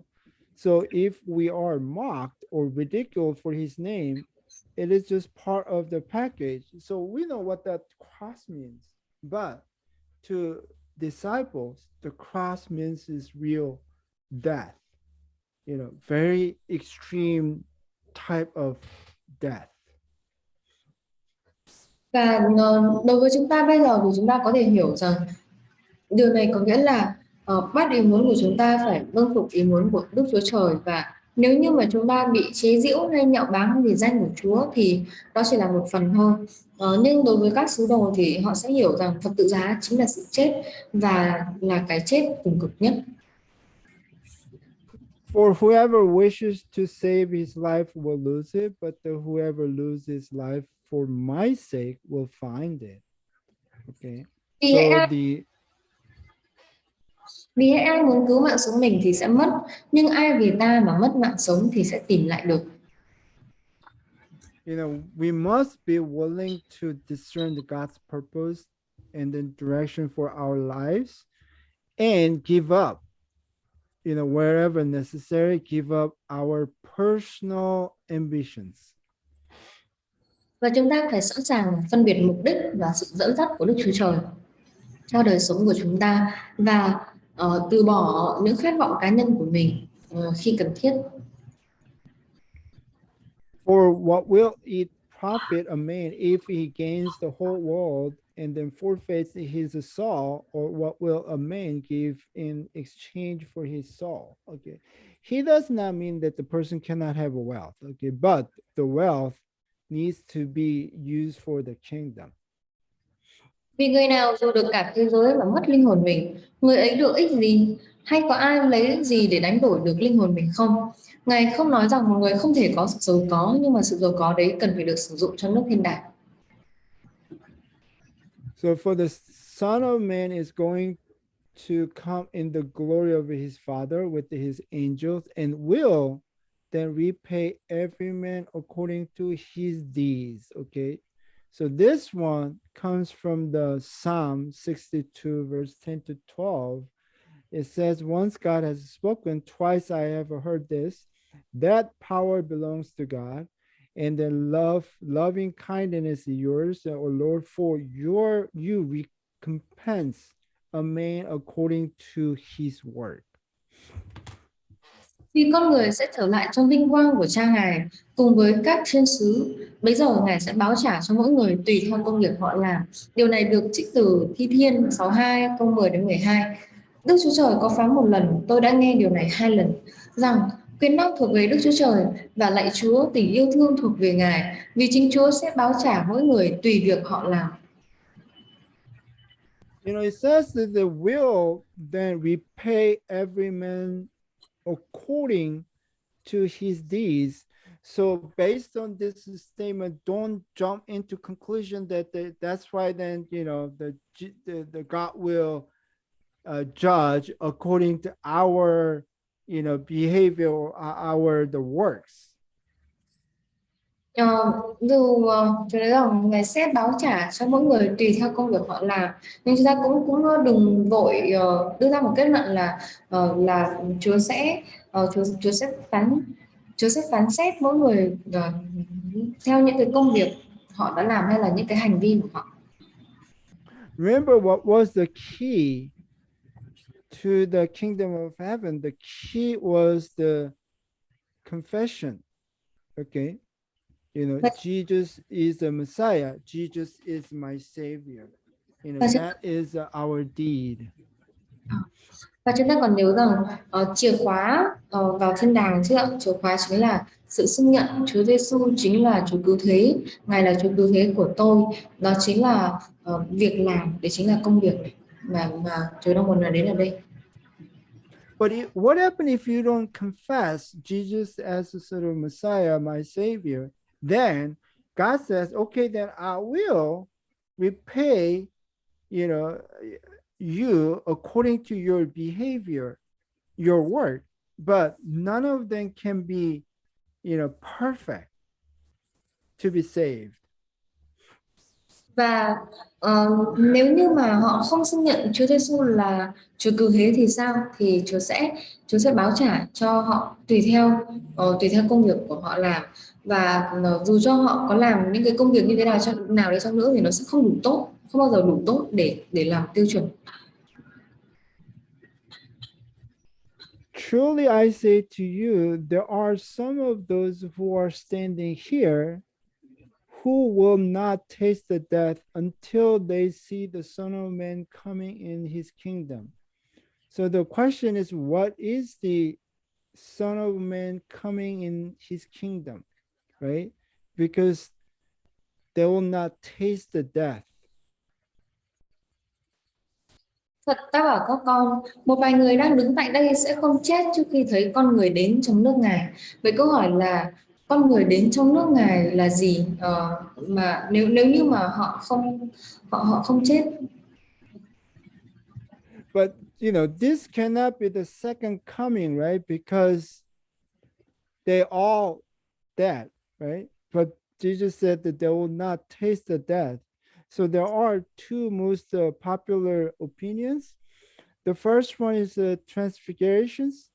That is nearly all the church father interpret that as a Transfigurations. But the modern evangelical church think that this is actually the resurrections. Việc mà con người đến trong nước Ngài có lẽ sẽ không phải là sự đến thứ hai của Chúa Giêsu, bởi vì là những môn đệ này sẽ đều chết rồi. Vậy nên là họ hình thành hai quan điểm thông thái phổ biến nhất. Thứ nhất chính là về sự hóa hình, thì gần như tất cả các giáo phụ thời kỳ đầu đều tin rằng sự con người đến trong nước Ngài chính là sự hóa hình.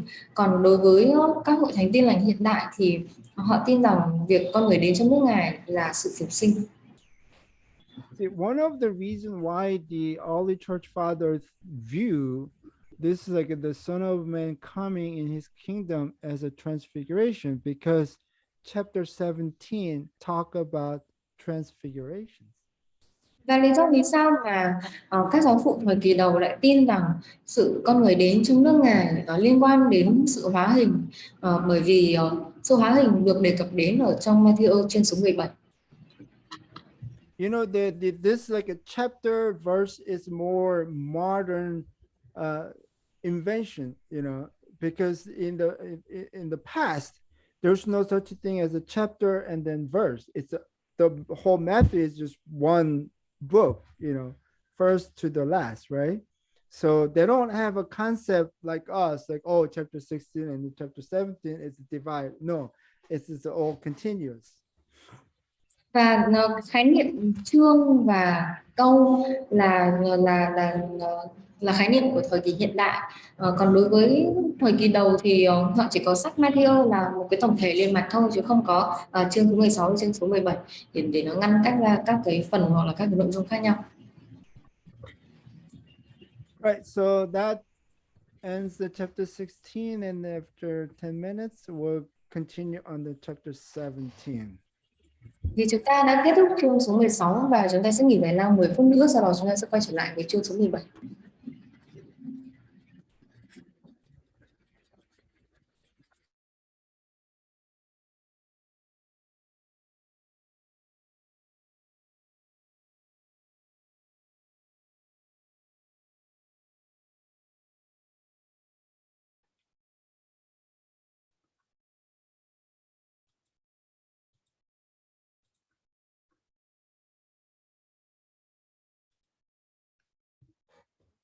All right, the Matthew chapter 17, verse 1.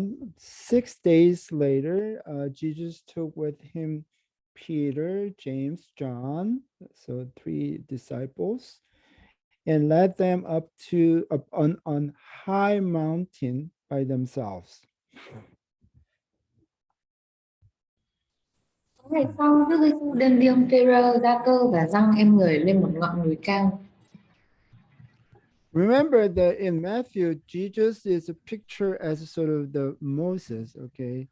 So Jesus is actually the second Moses, and then Jesus is actually greater than the first Moses. Và chúng ta nhớ rằng trong sách Matthew thì Chúa Giêsu được ví như được coi như là một Môi-se, và trong sách Tin lành này của Matthew thì Chúa Giêsu giống như là Môi-se thứ hai vậy. Nhưng trên thực tế thì chắc chắn Chúa Giêsu vĩ đại hơn Môi-se rất nhiều. Remember, the Moses faced the God on the Mount Sinai, okay, and then he stayed there, and then the cloud covered it for 6 days, okay? So the language-wise, what the Matthew describes is quite similar to the case of the Moses. Và ở trên núi Sinai là nơi mà Môi-se đã gặp gỡ Đức Chúa Trời, và cũng trong 6 ngày mây che phủ núi. Như vậy thì cách mà Matthew miêu tả về sự kiện về sự kiện này khá là tương đồng với lại việc mà Môi-se gặp gỡ Đức Chúa Trời. So where is a high mountain? I mean, we have no idea, but this is the sort of the traditional site. It is called the Mount Tabor. It's in the area of the Galilee, okay, the lower Galilee. In the right side, it shows the mount, and on the top, there is a sort of the church called the Transfiguration on the Mount. Ngọn núi nào thì chúng ta không biết, nhưng mà chúng ta có thể xem về cái địa điểm ở đây. Thì lúc này Chúa và các môn đệ đang ở khu vực hạ Galilee, và chúng ta có thể nhìn thấy ở phía bên tay phải chúng ta thấy có ngọn núi là núi Tabo. Thì đây là hình ảnh bên tay đây là hình ảnh về ngọn núi này, và trên đỉnh ngọn núi Tabo này thì có một nhà thờ gọi là nhà thờ của sự hóa hình. And Jesus was transfigured before disciples, and his face shone like the sun, and his garment became as white as a light. And interesting, again, from the Exodus chapter 34, verse 29, there's to say that, that the Moses did not know that the skins of his face shone because of his speaking with him, so there's some sort of similarity.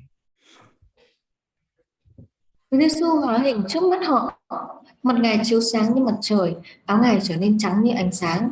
Cũng khá thú vị, ở trong xuất hành đoạn 34 câu số 29 cũng nói về điều này, cũng nói về một điều tương tự như thế này. Thì là khi mà khi mà từ trên núi xuống, từ trên núi Sinai xuống thì Môi-se không biết rằng mặt ông sáng rực vì ông đã trò chuyện với Chúa. So if you compare the Matthew version and the Mark version, actually, here his garment became as white as light. You can see the similar statement in the Mark. His garment became radiant, exceedingly white, and as no launderer on earth can whiten them. Okay, but in the Mark version, you don't see his face is shown like the sun. Khi đối chiếu giữa Mark và Matthew thì chúng ta thấy là cả hai đều nói về, trong Matthew cũng nói về áo ngài trở nên trắng như ánh sáng, và trong Mark đoạn 9 câu 2 câu 3 nói rằng y phục ngài trở nên sáng chói và trắng tinh. Không một ai trên đời có thể làm trắng như vậy. Nhưng tuy nhiên ở trong sách Mark thì không có đề cập đến mặt ngài chiếu sáng như mặt trời. Because the Matthew was writing for the Jewish believer, so they know what this means. His face shone like the sun, right? Based on the Exodus. However, the Mark was writing for the Roman Gentile believer. So I think because of the audience difference, it's simply just Mark did not write it. Và đối tượng mà Matthew là người Do Thái đang viết cho thì chính là những tín hữu người Do Thái, nên khi mà ông viết về mặt ngài chiếu sáng như mặt trời thì họ sẽ hiểu được, bởi vì dựa trên sách xuất hành. Nhưng mà Mark viết cho những người tín hữu dân ngoại là người La Mã, nên là có lẽ nếu như ông viết thì họ sẽ không hiểu được, nên Mark không có ghi chép về chi tiết này. And if you compare the Matthew, Mark, and Luke, actually you find another difference, because the Matthew and Mark says 6 days later, but the Luke says it's some 8 days after. Okay, Luke says he studied many the resources very carefully, so somehow the Luke has some different source than the Matthew and Mark, so that's why the Luke says some 8 days after. Và nếu đối chiếu giữa cả ba sách Matthew, Mark và Luca thì chúng ta cũng thấy có một chi tiết khác. Và Matthew và Mark nói rằng 6 ngày sau, nhưng Luca lại nói rằng độ 8 ngày sau. Chúng ta biết Luca cũng đối chiếu rất là nhiều những cái nguồn khác nhau, nên có vẻ như Luca đang có nguồn khác so với lại Matthew và Mark. Anyway, this difference is not important because it doesn't really change the context anyway. Và dù sao thì cái sự khác biệt này cũng không quan trọng, bởi vì là nó không làm thay đổi cái bối cảnh. In verse 3, and behold, Moses and Elijah appeared to them and then talking with Jesus. So the first question is, how did 3 disciples know that those men were Moses and Elijah?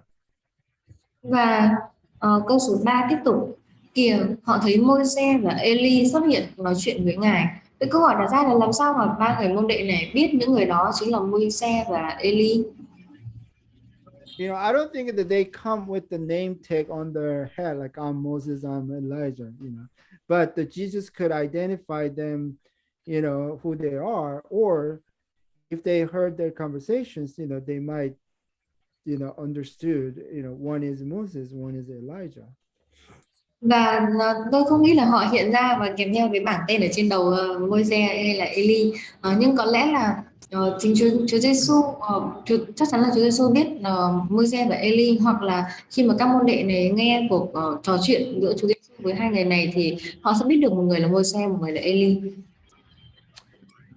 But the question is, why Moses and Elijah? And basically Moses represented the Torah, the law. Okay, Elijah represented the prophet. In the Matthew, the Messiah, the Jesus, is a fulfillment of the law and the prophet. So the Moses represent the law, Elijah represented the prophets. Và câu hỏi là vì sao lại là Môi-se và Eli?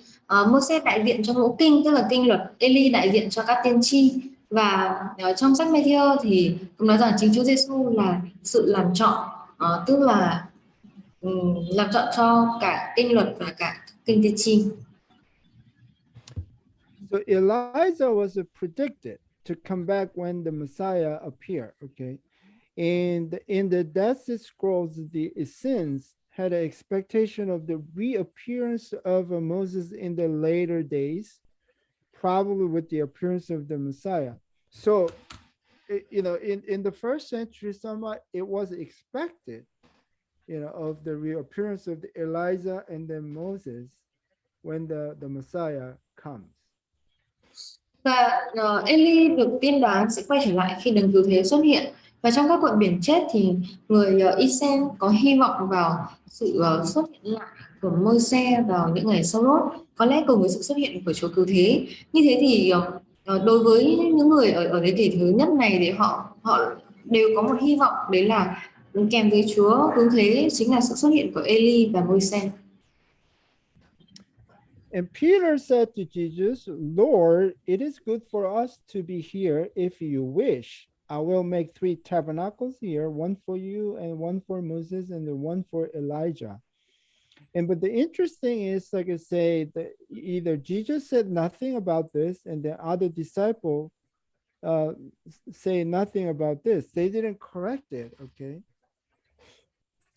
Phêrô thưa với Đức Giêsu, thưa Chúa, chúng ta ở đây thật tốt quá. Nếu Chúa muốn, con sẽ dựng tại đây 3 trại, một cái cho Chúa, một cái cho Môi-se và một cái cho Eli. Điều thú vị đấy là Chúa Giêsu không nói gì về câu nói này của Phêrô, hay là các môn đệ khác cũng không nói gì, và tức là họ nó không có sửa lại cái lời nói này của Phêrô.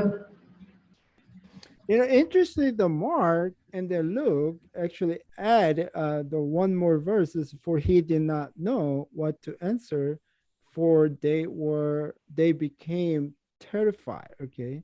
So, and then Luke says, not realizing what he was saying, according to Mark and Luke, because they are so terrified, they don't know what to say. And then just Peter just said this, but even he was not saying, even he did not know what is it saying, Và trong Mark và Luca thì có bổ sung thêm một chi tiết. Ở trong Mark đoạn 9 câu 56 nói rằng Phêrô không biết mình nói gì vì họ đều kinh hoàng. Và Luca là rằng ông nói mà không hiểu mình nói gì. Vậy nên là bởi vì họ đã trở nên quá kinh hoàng, và chính Phêrô cũng không nhận ra là ông đang nói gì, nên các môn đệ khác cũng không sửa lại, hoặc là không có lời gì để nói sau khi Phêrô nói ra câu này. But while he was still speaking, a bright cloud overshadowed them, and behold, a voice out of the cloud and said, This is my beloved son, with whom I well please, listen to him. Okay. Again, this verse is very, kind of similar to the Exodus. The glory of the Lord rested on the Mount Sinai, and then the cloud is the same as the glory of the Lord, covered it for 6 days, and then on the 7th day he called, to Moses from the midst of the cloud. Okay. Khi Phêrô đang nói, một đám mây sáng rực che phủ họ. Kìa, từ đám mây có tiếng phán: đây là con yêu dấu của ta, đem lòng ta hoàn toàn, hãy nghe theo người. Một lần nữa thì chúng ta cũng thấy có sự tương đồng với lại ghi chép ở trong sách xuất hành. Và vinh quang của Chúa bao trùm núi Sinai trong 6 ngày, mây che phủ núi. Mây có một sự tương đồng với vinh quang của Đức Chúa Trời. Và qua ngày thứ 7, Chúa từ trong đám mây gọi Môi-se. Remember that although the cloud is surround the 3 figures, actually there are 4 figures involved. Okay, the 4th one is the God the Father. Okay. Và chúng ta cũng hãy chú ý rằng mặc dù mây bao phủ 3 người, nhưng thực sự đã có 4 nhân vật. Nhân vật thứ tư chính là Đức Chúa Cha. So the statement, "This is my beloved son with whom I am well pleased," Actually, this is the repeat of the Matthew chapter 3 verse 17. This is my beloved son in whom I am well pleased. Và câu nói đây là con yêu dấu của ta, đẹp lòng ta hoàn toàn cũng đã xuất hiện ở trước đó ở trong sách Matthew đoạn 3 câu số 17. Đây là con So yêu dấu the lòng ta hoàn toàn. so the heavenly voice speaks twice in the Gospel of the Matthew. The first, chapter 3, is the confirming word from heaven at the beginning of Jesus' ministry, right? And now, chapter 17, it speaks again just before his final ministry, which is the Jesus' suffering and then the cross. Tiếng phán từ trời hai lần ở trong sách Tin lành của Matthew. Lần đầu tiên là một lời khẳng định từ trời lúc ban đầu về chức vụ của Chúa Giêsu, và lần thứ hai là về sự chịu khổ của Chúa Giêsu, tức là sự cuối cùng của Chúa Giêsu ở trên thập tự giá. In the second time, there's one more part. Listen to him. Trong lần thứ hai này thì có thêm một phần nữa, thì chính là hãy nghe theo người. You know, the Deuteronomy chapter 18 verse 15, the Lord your God will raise up for you a prophet like me. Yeah, prophet like Moses, right? From among you, from your countrymen, you shall listen to him. The obvious conclusion now, that Jesus is God, right? My beloved son, twice. Trong Phục Truyền đoạn 18 câu 15, Đức Chúa Trời của anh chị em sẽ đưa đến một người trong vòng anh chị em để làm tiên tri giống như tôi, tức là Môi-se. Anh chị em phải nghe lời tiên tri đó. Như thế thì có một kết luận rất là rõ ràng ở đây, thì chính là Chúa Giêsu chính là Đức Chúa Trời. So again, so Jesus revealed his identity as a Messiah. And now, there's another heavenly voice saying that, he is my beloved son. He is really God. Okay. And listen to him, but the question is that the disciples truly understood the identity of Jesus. Và sau khi Chúa Giêsu đã xác nhận chính Ngài là Chúa cứu thế, thì Đức Chúa Trời đã phán từ trời rằng đây là con yêu dấu của ta. Thì Đức Chúa Trời đã xác nhận rằng Chúa Giêsu chính là Đức Chúa Trời. Vậy thì một câu hỏi chính là liệu các môn đệ có hiểu được thân vị của Đức Chúa Giêsu hay không? But in their mind, they still kept the traditional concept of the political Messiah until Jesus died on the cross. Okay. Bởi vì trong suy nghĩ của họ thì các môn đệ vẫn có hình ảnh đấng cứu thế là một nhân vật về chính trị, nên là sau khi Chúa Giêsu chết và phục sinh rồi, họ mới hiểu được về vị trí Chúa cứu thế thực sự. When the disciples heard this, they fell face down to the ground and they were terrified. Okay, when Jesus came to them and touched them and said, "Get up and do not be afraid." In the lifting of their eyes, they saw no one except Jesus himself alone. And again, interestingly, in case of the Moses, right? When the Moses came down, they were afraid to come near him because of his face sort of shone. Nghe thấy các môn đệ té sấp xuống đất, kinh hãi vô cùng.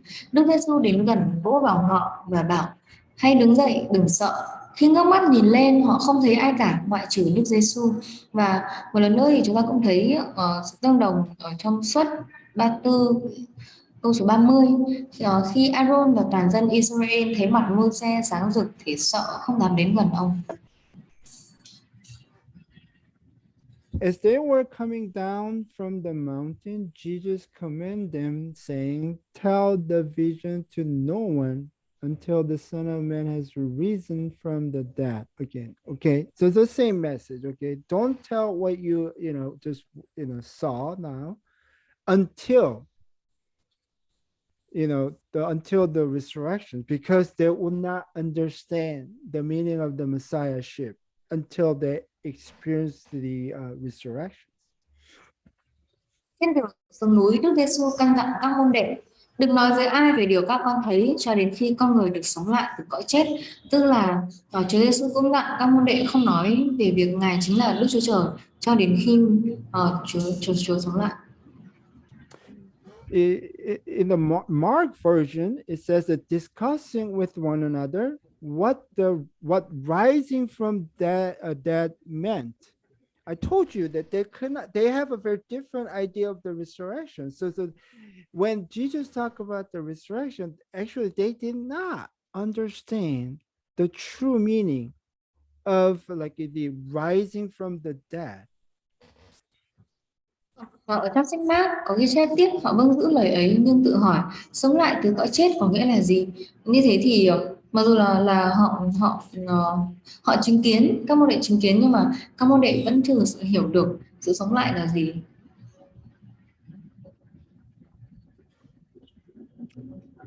And his disciples asked Jesus, "Why then do the scribes say that Elijah must come first?"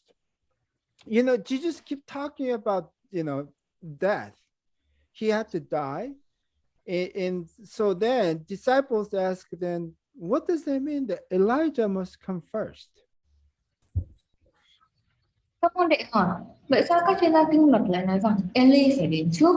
Giờ khi Chúa Giêsu nói về Ngài phải chết thì các môn đệ bắt đầu hỏi là thế vì sao lại nói rằng Eli phải đến trước?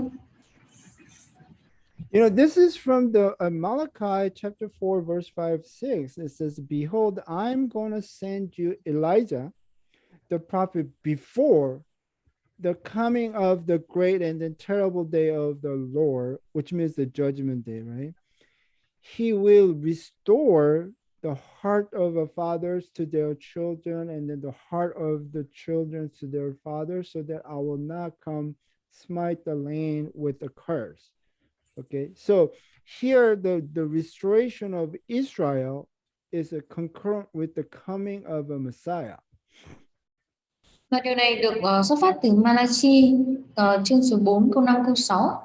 Này, ta sẽ phái tiên tri Eli đến với các con trước khi ngày lớn và kinh khủng của Chúa đến, tức là ngày phán xét. Người sẽ hướng lòng cha về với con cái và lòng con cái về với cha, kẻo ta sẽ đến và giáng sự rủa xả trên đất này, để sự phục hồi của Israel xảy ra đồng thời với sự Chúa cứu thế đến. So the synagogue teaches that Elijah precede the coming of a Messiah and the restoration of all things. Especially they focus on the restoration of the Israel. Okay, so Elijah must come before the Messiah and before the restoration of the nation. Okay.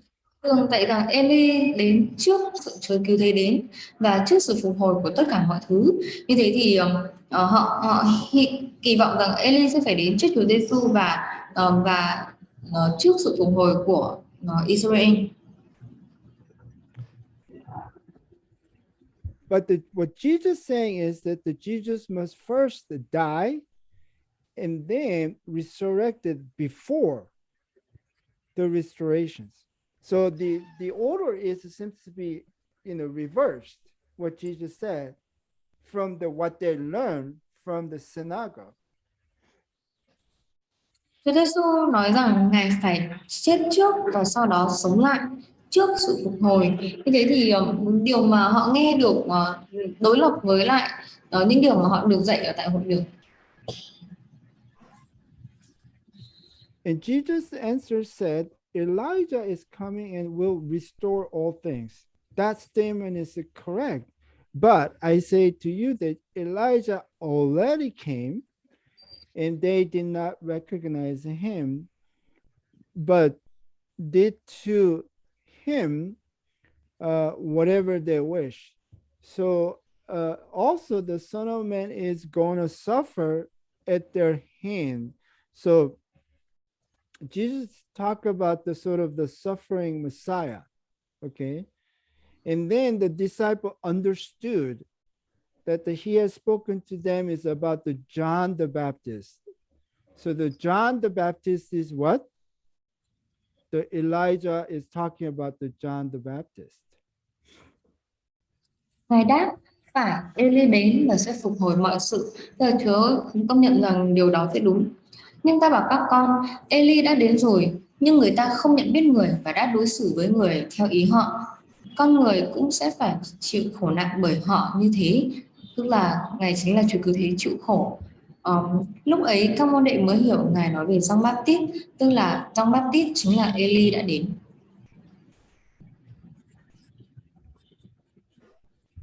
When they came to crowd, so the Jesus and then 3 disciples came down, from mountain to the probably the village, and then to the crowd. A man came up to Jesus, falling on his knees and before him, saying, "Lord, have mercy on my son, for he is a lunatic, is very ill, for he often falls into fire and often into the water. I brought him to your disciples, and then they could not cure him." Khi Đức Giêsu và bên môn đệ đến cùng đoàn dân đông, tức là khi mà Chúa và các môn đệ từ trên núi xuống trở về cùng với đoàn dân, một người lại đến gần quỳ xuống xin: "Thưa thầy, xin thương xót con trai tôi đang mắc bệnh kinh phong, đau đớn lắm, nhiều lần nó té vào lửa, lắm lúc lại ngã xuống nước. Tôi đã đưa nó đến cho môn đệ của thầy, nhưng họ không chữa trị nổi." And the Mark described a little bit more details, and then here, one of the crowd answered Jesus, "Teacher, I brought you my son, possessed with the spirit, which makes him mute." So again, there's this case of the evil spirit. Và trong Mác có ghi chép chi tiết hơn, một người trong đám đông lên tiếng: "Thưa thầy, tôi đem con trai tôi đến với thầy, nó bị quỷ cấm ám." Như thế thì đây lại là một trường hợp mà bị một cái linh, một cái ác linh ám. And Jesus answered and then said that, "You unbelieving and then perverted generations, how long shall I be with you? How long shall I put up with you? Bring him here to me."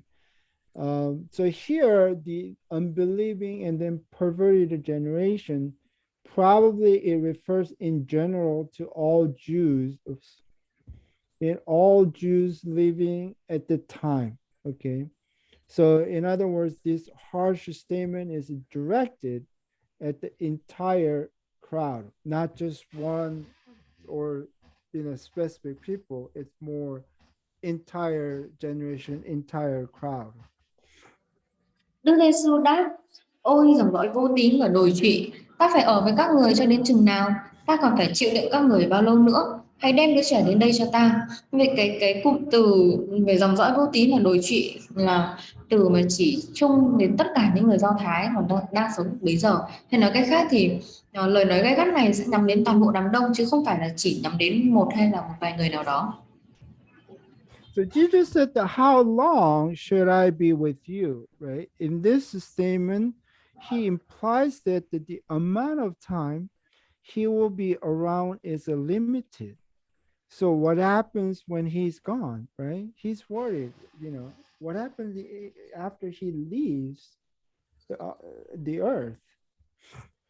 Thế nói rằng ta phải ở với các người cho đến chừng nào, tức là ngài ngụ ý rằng thời gian mà ngài còn ở đây sẽ có giới hạn, và vậy thì điều gì sẽ xảy ra nếu như mà ngài đi rồi. And Jesus rebuked him, and then the demon came out of him, and then the boy was cured at once. Okay, this is only one verse, but the Mark explains much more details.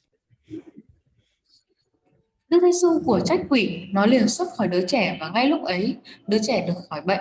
Và Mark cho chúng ta chi tiết hơn. And basically it has the conversation between Jesus and then his father, the boy's father. And then so Jesus asks his father, how long has this been happening to him? And the father says, from childhood. Trong Mark đoạn 9 câu 21 đến 25 ghi chép về cuộc hội thoại giữa Chúa Giêsu với cha của đứa trẻ. Ngài hỏi cha nó bị bệnh thế này đã bao lâu rồi? Người cha thưa, từ lúc cháu còn bé. So we don't know how many years, but from childhood, so it has been many, many years. And then it has often thrown him both into the fire, into the water to destroy him. But if you can do anything, take pity on us to help us, right? If you can do anything. And then Jesus said to him, if you can, all things possible to him who believes. Chúng ta cũng không biết là cụ thể là đứa bé này đã bị bao lâu rồi, nhưng mà người cha nói là đã bị từ bé rồi thì chắc đã là một khoảng thời gian khá là lâu. Đã nhiều lần quỷ đẩy cháu vào lửa và xô xuống nước để giết cháu. Dù sao, nếu được, xin thầy thương tình giúp chúng tôi. Đức Giêsu bảo, sao ông lại nói nếu được? Ai tin thì mọi việc đều được cả. You know, like I don't know how many years, but the father tried everything he could do, and all those trials failed up until now. Tôi không biết là bao lâu rồi, nhưng mà có lẽ cha của đứa trẻ đã thử mọi cách mà ông có thể, nhưng mà đều thất bại cho đến tận bây giờ. And apparently none of the Jesus disciples could cure him either. Và rõ ràng là không có môn đệ nào của Chúa Giêsu có thể cứu chữa được. So I think that the father's, the request, if you can do anything, right? Because he failed, so far he only failed all the trials, right? So I think based on that experience, we could understand the father said, if you can do. Và vậy nên là sau quá nhiều lần thử nhưng mà thất bại, nên là cha của đứa trẻ đến thời điểm này mới nói rằng nếu được. But the Jesus said, like, if you can, I mean, they say then all things are possible to him who believes. And immediately the boy's father cried out, said, I do believe. But what he says, help my unbelief. Và Đức Giêsu bảo, sao ông lại nói nếu được, ai tin thì mọi việc đều được cả. Cha đứa bé liền kêu lớn, tôi tin, xin thầy giúp tôi có lòng tin. Until now, he cannot believe anything, right? Because he only experienced all the failure. So, but when Jesus said, like, all things possible to him who believes, then the father tried to believe, I do believe. Đến giờ thì cha của đứa trẻ vẫn chưa tin được, bởi vì là ông chưa biết là liệu có thành công hay không. Nhưng sau khi Chúa Giêsu nói rằng ai tin thì mọi việc đều được cả, thì cha của đứa trẻ cố gắng để tin.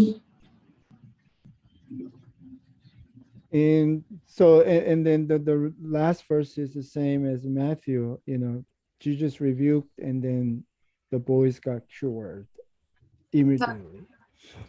Và câu cuối ở trong đoạn này cũng nói rằng cũng tương tự như trong Matthew, khi mà Chúa của trách quỷ thì nó liền xuất ra ngay lập tức.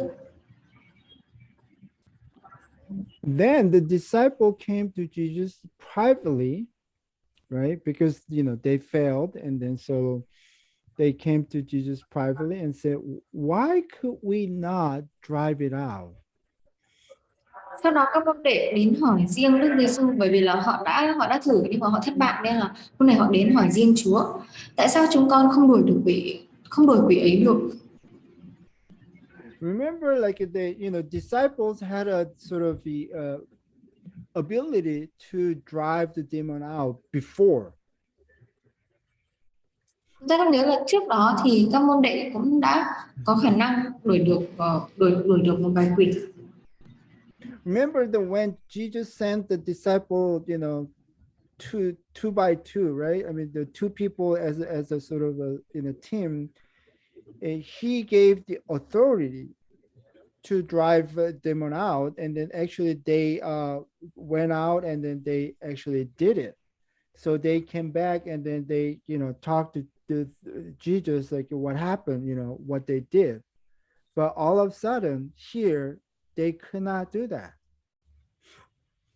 Và chúng ta nhớ là Chúa Giêsu đã sai phái các môn đệ đi theo từng cặp hai người và Chúa ban cho họ uy quyền để đuổi quỷ và họ đã làm được điều đó. Và sau đó họ quay trở lại với Chúa Giêsu và họ báo cáo về những công việc họ đã làm. Nhưng lần này thì họ lại không làm được, họ không đuổi quỷ được hay họ không chữa được cho đứa bé. So one thing we can know that this ability is not that we can possess, it is like it's not like it's a we can have sort of our it's not like our ability, it's not from our power. Okay. Như thế thì chúng ta cũng sẽ hiểu được cái khả năng này không phải là khả năng hay năng lực của chính chúng ta, xuất phát từ bên trong của chúng ta. It's only like this ability is only given for us for the certain purpose.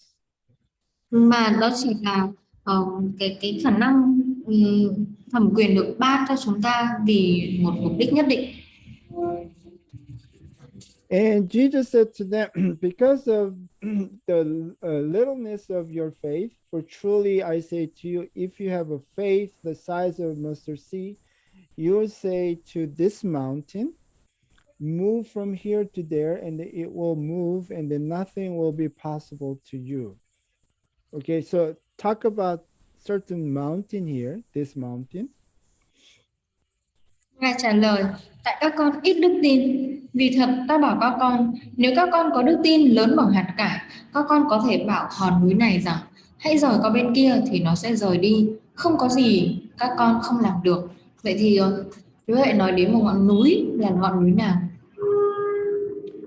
We don't know where this mountain is. Like you say that this is the mountain of the, Transfigurations, and then traditionally we think that's the Mount Tabor, okay? But we're not so sure.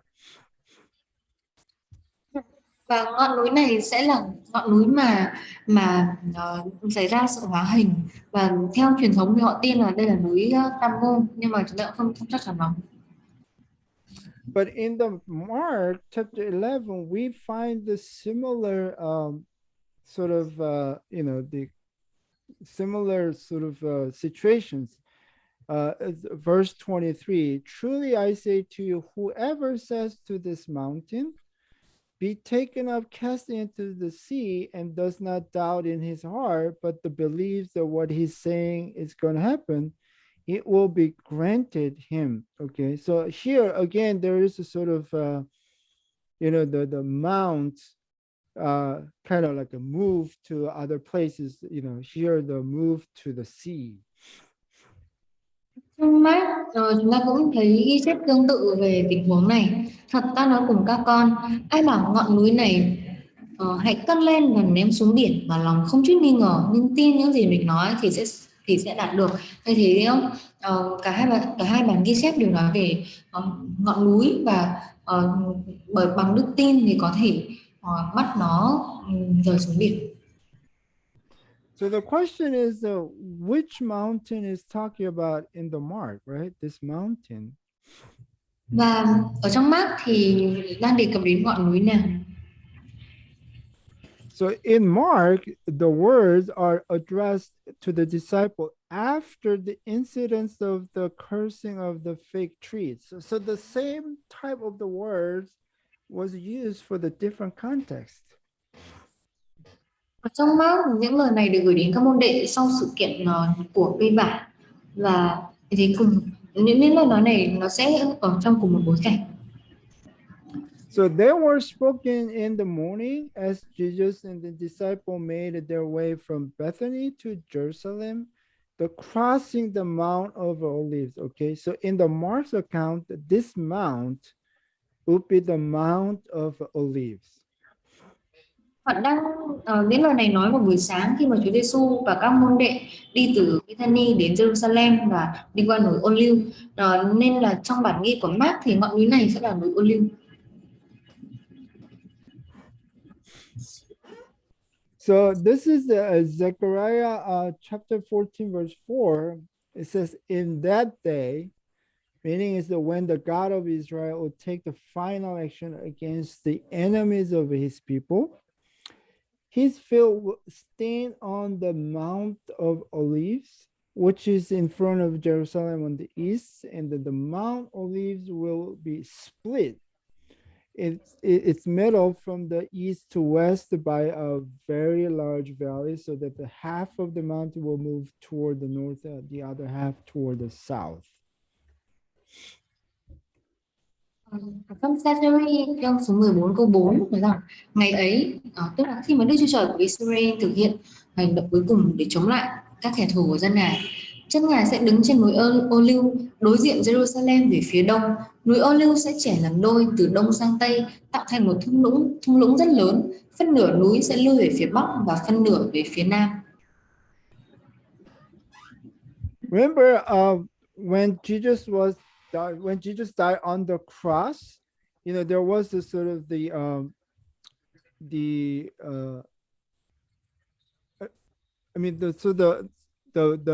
Mount of Olive is the scene of the violent earthquake. It talk about the Mount Olive will be split in the middle, right? And then on the day of the Lord. Chúng ta còn nhớ là chính núi Ô Liu là nơi mà chứng kiến cái cảnh con động đất dữ dội trong ngày của Chúa. Khi mà Chúa Giêsu chết ở trên thập tự giá thì núi Ô Liu cũng có con động đất và rung chuyển.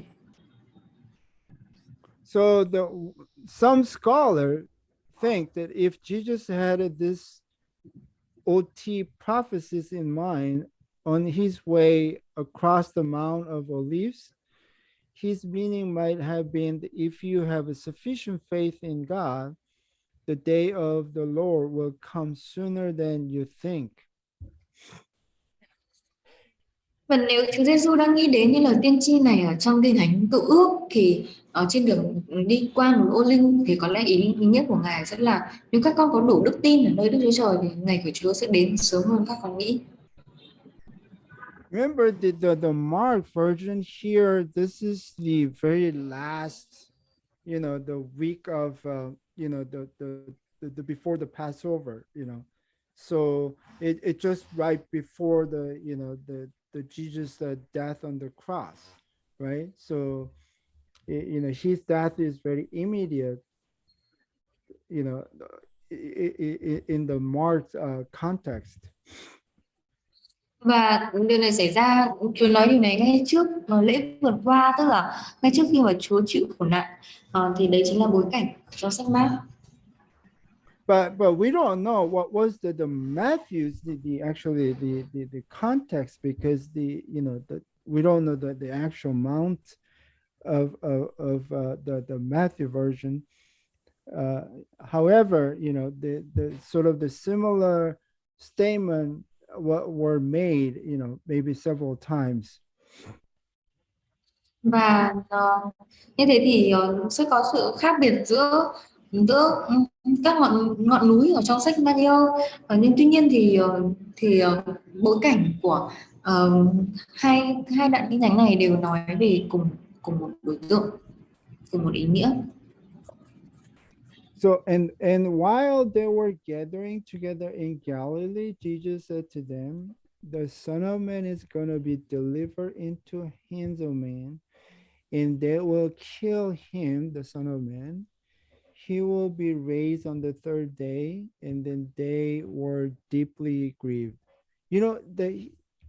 Jesus repeated again, he talked about his death, and now this is the second time. He remind them again, he's gonna, die.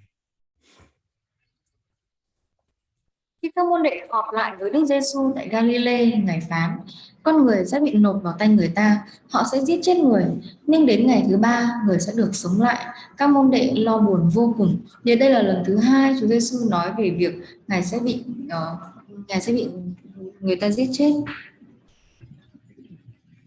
Okay, here the method of his execution, the crucifixion, die on the cross, has not been mentioned yet. So the disciple, certainly could have thought of the stoning, okay, because that was how the Sanhedrin dealt with any Jews guilty of a religious matter. So in his mind, in their mind, although Jesus mentioned the cross a couple times, but in their mind, they could not picture the crucifixion. They probably more picture the stoning when he talked about death. Và cách thức mà Chúa Giêsu bị hành hình, tức là bị đóng đinh, chưa được nhắc đến. Các môn đệ chắc hẳn là đang nghĩ đến việc ném đá, bởi vì đó là cách mà Tòa Công luận xử lý một người Do Thái có phạm tội liên quan đến tôn giáo. Mặc dù Chúa Giêsu đã đề cập đến thập tự giá một vài lần rồi, nhưng mà hẳn là các môn đệ chưa hiểu được và họ vẫn đang nghĩ đến Chúa sẽ chết và do bị ném đá thôi. A common Jew would think that the prophesied Messiah should not be dying. Rather, the Messiah should be killing others and then make his people free. Một người Do Thái bình thường sẽ nghĩ Chúa cứu thế được tiên tri sẽ không nên chết, Ngài nên giết những kẻ khác và giải phóng dân Ngài được tự do. In the the disciples' head, it's very confused, right? He is a Messiah, but he's gonna die. I mean, they were deeply grieved. I don't think they grieved because of his death. They grieved because of sort of, they expected the new nations, but if he died, there will be no new nations. Và các môn đệ lo buồn vô cùng sau khi Chúa Giêsu nói điều này. Và tôi nghĩ là họ không hẳn là họ đau buồn bởi vì là Chúa sẽ chết, nhưng mà có thể là họ đau buồn bởi vì cái sự kỳ vọng của họ về một đấng cứu thế bây giờ không phải là như kỳ vọng của họ. When they came to Capernaum, so this was a home base. However, this was the last visit to his home base before his death and then resurrections. Those who collected the 2 drachma tax came to Peter and said, "Does your teacher not pay 2 drachma tax?" Vừa vào đến thành Capernaum, đây là chuyến viếng thăm cuối cùng của Chúa Giêsu đến nơi ở trong chức vụ ở Galilee của Ngài trước khi Chúa chết và sống lại. Mấy người thu thuế đền thờ, tức là thuế nửa sức lơ, đến hỏi Phêrô: "Thầy các anh không nộp thuế sao?" The Roman 2 drachma is equivalent to the half shekel. According to Josephus, the temple tax of the 2 Roman drachma was paid around the Passover time. Và theo Josephus thì thuế đền thờ hai La Mã này được nộp vào khoảng thời gian lễ vượt qua. So in Exodus chapter 30, verse 11 to 16, God instructed Moses to collect a half shekel flat tax from those over the age of 20, and then this occurred during the time of the census. Trong Phước Hành 30 câu 11 đến 16, Đức Chúa Trời hướng dẫn Môi-se thu thuế nửa sức lơ từ những người từ 20 tuổi trở lên, và việc này diễn ra trong suốt thời gian kiểm tra dân số. And the purpose of this tax was for the service of the tent of a meeting. Và mục đích của thuế này đấy là để phục vụ trại hội kiến.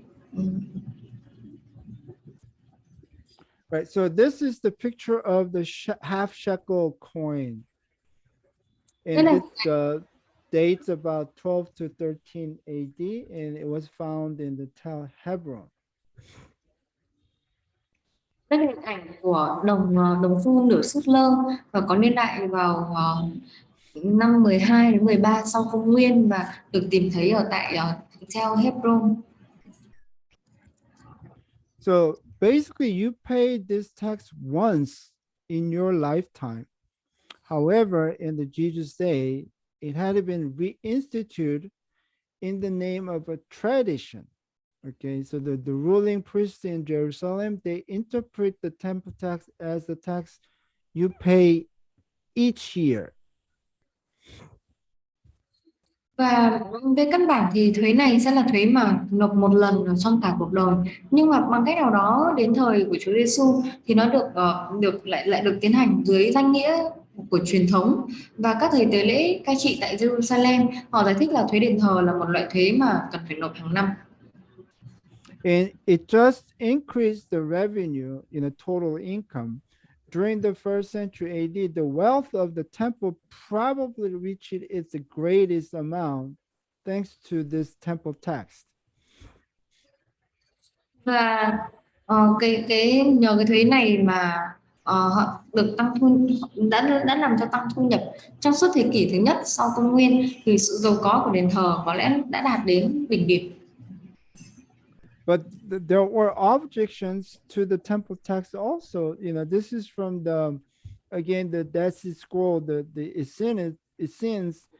They say he shall give it only once in his life. You know, so they interpret as a sort of the once in your lifetime.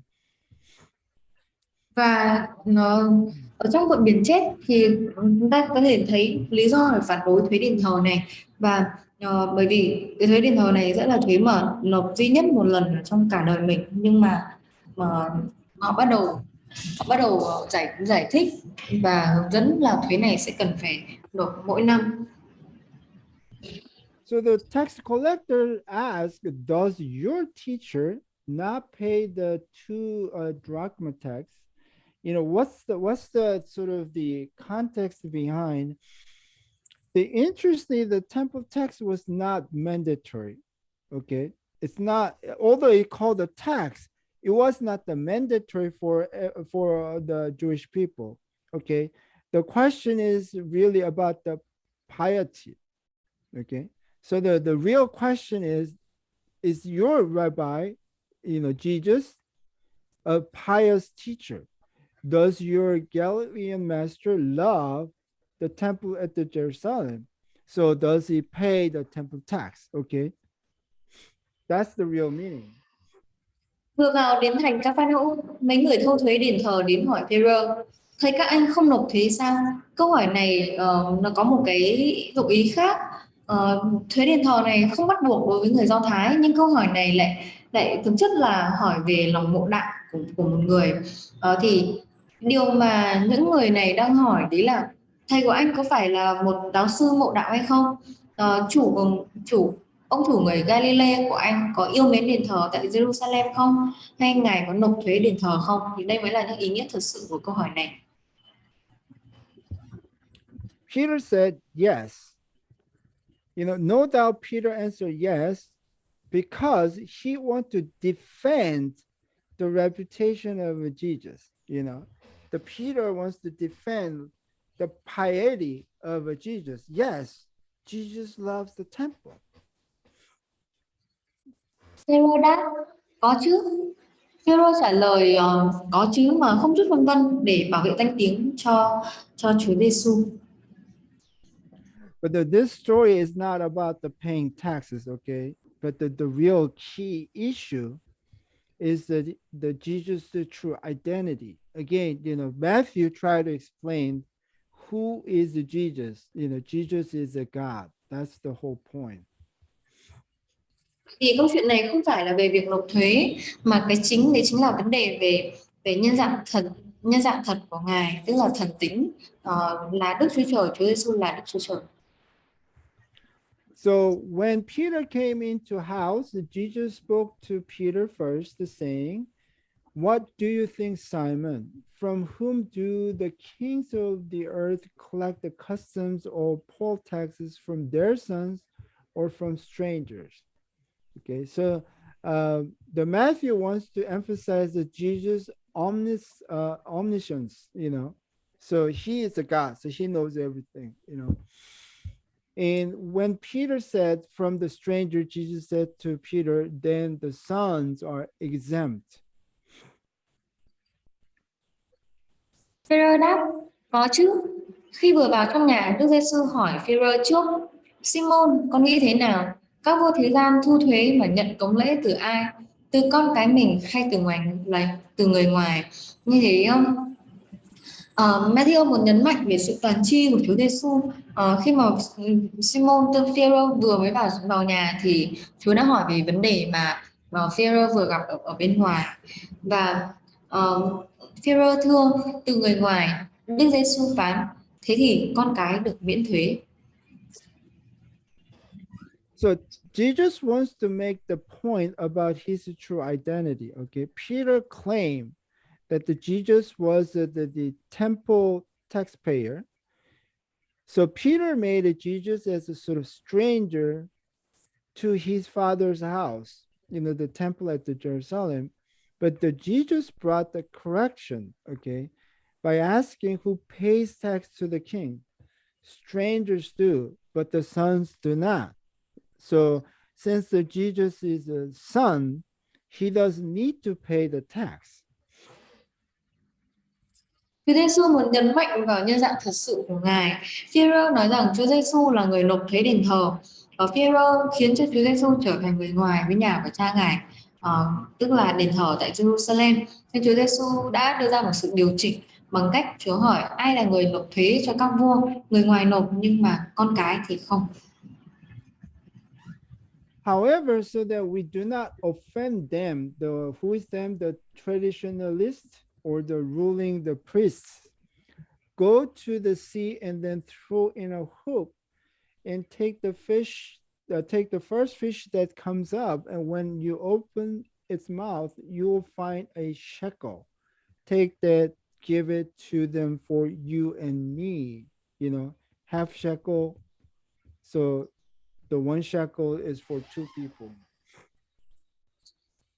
Nhưng để khỏi gây cho họ là ai, cũng là những người theo chủ nghĩa truyền thống hay các thầy tế lễ cai trị, để khỏi gây cho họ vấp phạm, con hãy đi ra biển thả câu, bắt con cá đầu tiên, mở miệng nó ra, con sẽ thấy một đồng bạc, hãy đem đồng bạc đó đóng thuế cho ta và cho con. So this is the Jesus point, that Jesus is the Son of God, so he is exempt from paying the temple tax. However, he did not wish to create a trouble over those who are supporting his father's house.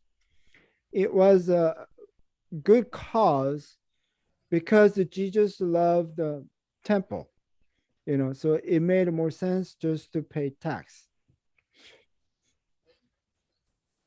Chúa Giêsu đang bày tỏ quan điểm của Ngài với Phêrô, đấy chính là Ngài là con của Đức Chúa Trời và Ngài được miễn nộp thuế đền thờ ở trong nhà cha Ngài.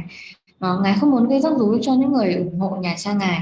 Đây là một lý do chính đáng vì Chúa Giêsu yêu mến nhà của cha Ngài, và vì thế nên việc nộp thuế sẽ thuận tiện hơn. So this is the picture of the Roman coins, and then this is the drachma. And drachma is about the 1 day wage. So 2 drachma is about the 2 days wage. Và đây là hình ảnh các đồng xu thời La Mã. Hình ảnh được khoanh tròn chính là đồng drachma, và một drachma tương đương với lại một ngày làm lương của một ngày làm công, và 2 drachma sẽ là lương của 2 ngày làm công. The one interesting is the method, right? Jesus said to go to the sea and then throw in a hook. typically, they use a sort of the net, but the Jesus said use hook, okay, and then take the first fish. Remember, the 2 drachma is a 2 days of a wage, right? So, if you work on 2 days using a net, you have to catch so many fishes, right? But here, it is only one hook and then one fish. Một điều thú vị đấy chính là cái phương pháp hay cái cách thức để Chúa nói là hãy đi ra biển để thả câu chứ không phải là thả lưới và bắt con cá đầu tiên. Thì chúng ta hình dung là bởi vì một drachma mà tương đương với lại một lương của một ngày làm công, nên là nếu như mà thả lưới thì sẽ bắt được rất là nhiều cá, nhưng mà nếu như mà chỉ thả câu thôi thì cái số lượng cá nó chỉ được một con, nó không thể nào đủ được.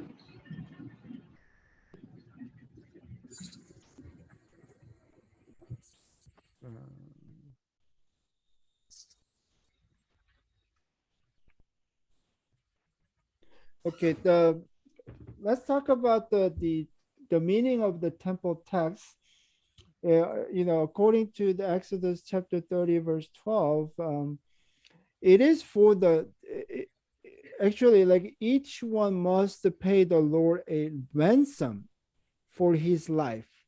Okay, so the ransom is a payment to set the captive free from bondage. Và chúng ta sẽ nói về ý nghĩa của thuế đền thờ. Đây chính là số tiền nộp để đền mạng.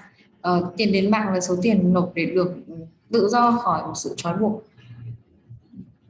And then the verse 16, it says to receive the atonement money. So the first time it says the ransom, but second time it says the atonement money, okay? And then use it for the service of the tent of the meeting. So atonement brings the enemy into fully reconcile the states. Và trong suốt 30 câu số 16 thì ông nói đến tiền đền mạng như là một của lễ để chuộc mạng, thì tiền đền mạng này đem kẻ thù đến trạng thái được giải hòa một cách hoàn toàn. So the ransom separated the Israelites from the bondage to sin, and then the atonement brought them into the peaceful union with Yahweh. Okay, so that's the meaning of the sort of the temple text. Và như thế thì tiền đền mạng đã ngăn cách dân Israel khỏi sự trói buộc với tội lỗi, và tiền đền tội mang họ đến sự đoàn tụ bình an với Đức Giê-hô-va. So it's interesting that Jesus sort of pay the temple tax, and actually Jesus is nothing but the ransom for our sin, and then Jesus is the atonement money, right? So that we can be peaceful with our God. Đấy chính là ý nghĩa của thuế đền thờ này. Và Chúa Giêsu, thú vị là Chúa Giêsu đã nộp cái thuế đền thờ này, nhưng mà cái điều chính yếu Chúa đang muốn nói đến là Chúa đã trả cái tiền đền mạng cho con người để thoát khỏi tội lỗi, và Chúa đã là cái giá chuộc tội cho loài người để loài người được quay trở lại hòa bình với Đức Giê-hô-va, với Đức Chúa Trời. So the chapter 17, it starts from the Mount of the Transfigurations, and then the story ends with the temple tax. Especially there's a divine fishy story, right? The one hook and the one fish, and had the one shekel.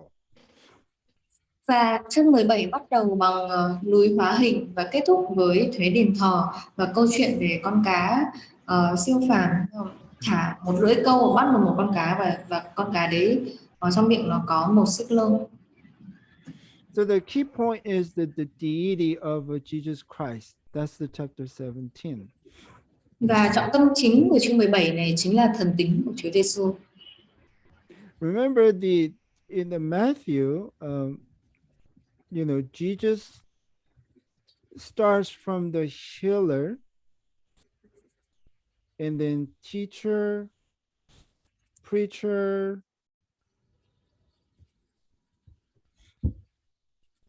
Và chúng ta thấy rằng ở trong Matthew thì đã bày tỏ Chúa Giêsu là đấng chữa lành, Chúa Giêsu là giáo sư, Chúa Giêsu là người giảng phúc âm. And he gradually drops a hint. Okay, he is the Messiah, and he is the Son of God. Và dần dần thì Chúa đã cho chúng ta có những dấu hiệu, có những gợi ý về Ngài là Chúa cứu thế, Ngài là con của Đức Chúa Trời. And in chapter 16, he revealed he is actually the Messiah. In the chapter 17, he revealed actually he is the Son of God. Trong chương số 16 thì Ngài bày tỏ Ngài chính là Chúa cứu thế.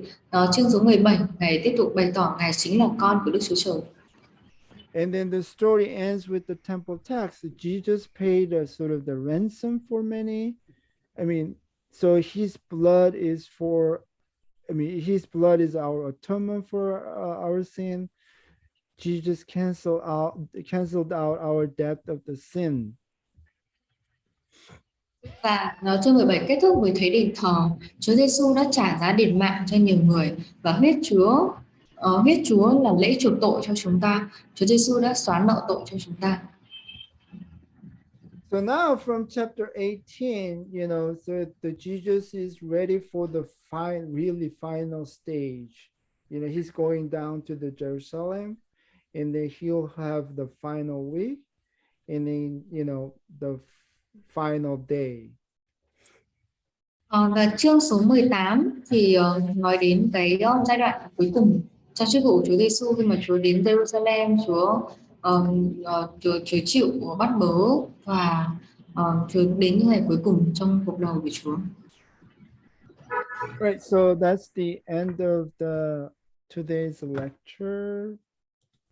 Và chúng ta đã đến với phần cuối trong bài học ngày hôm nay.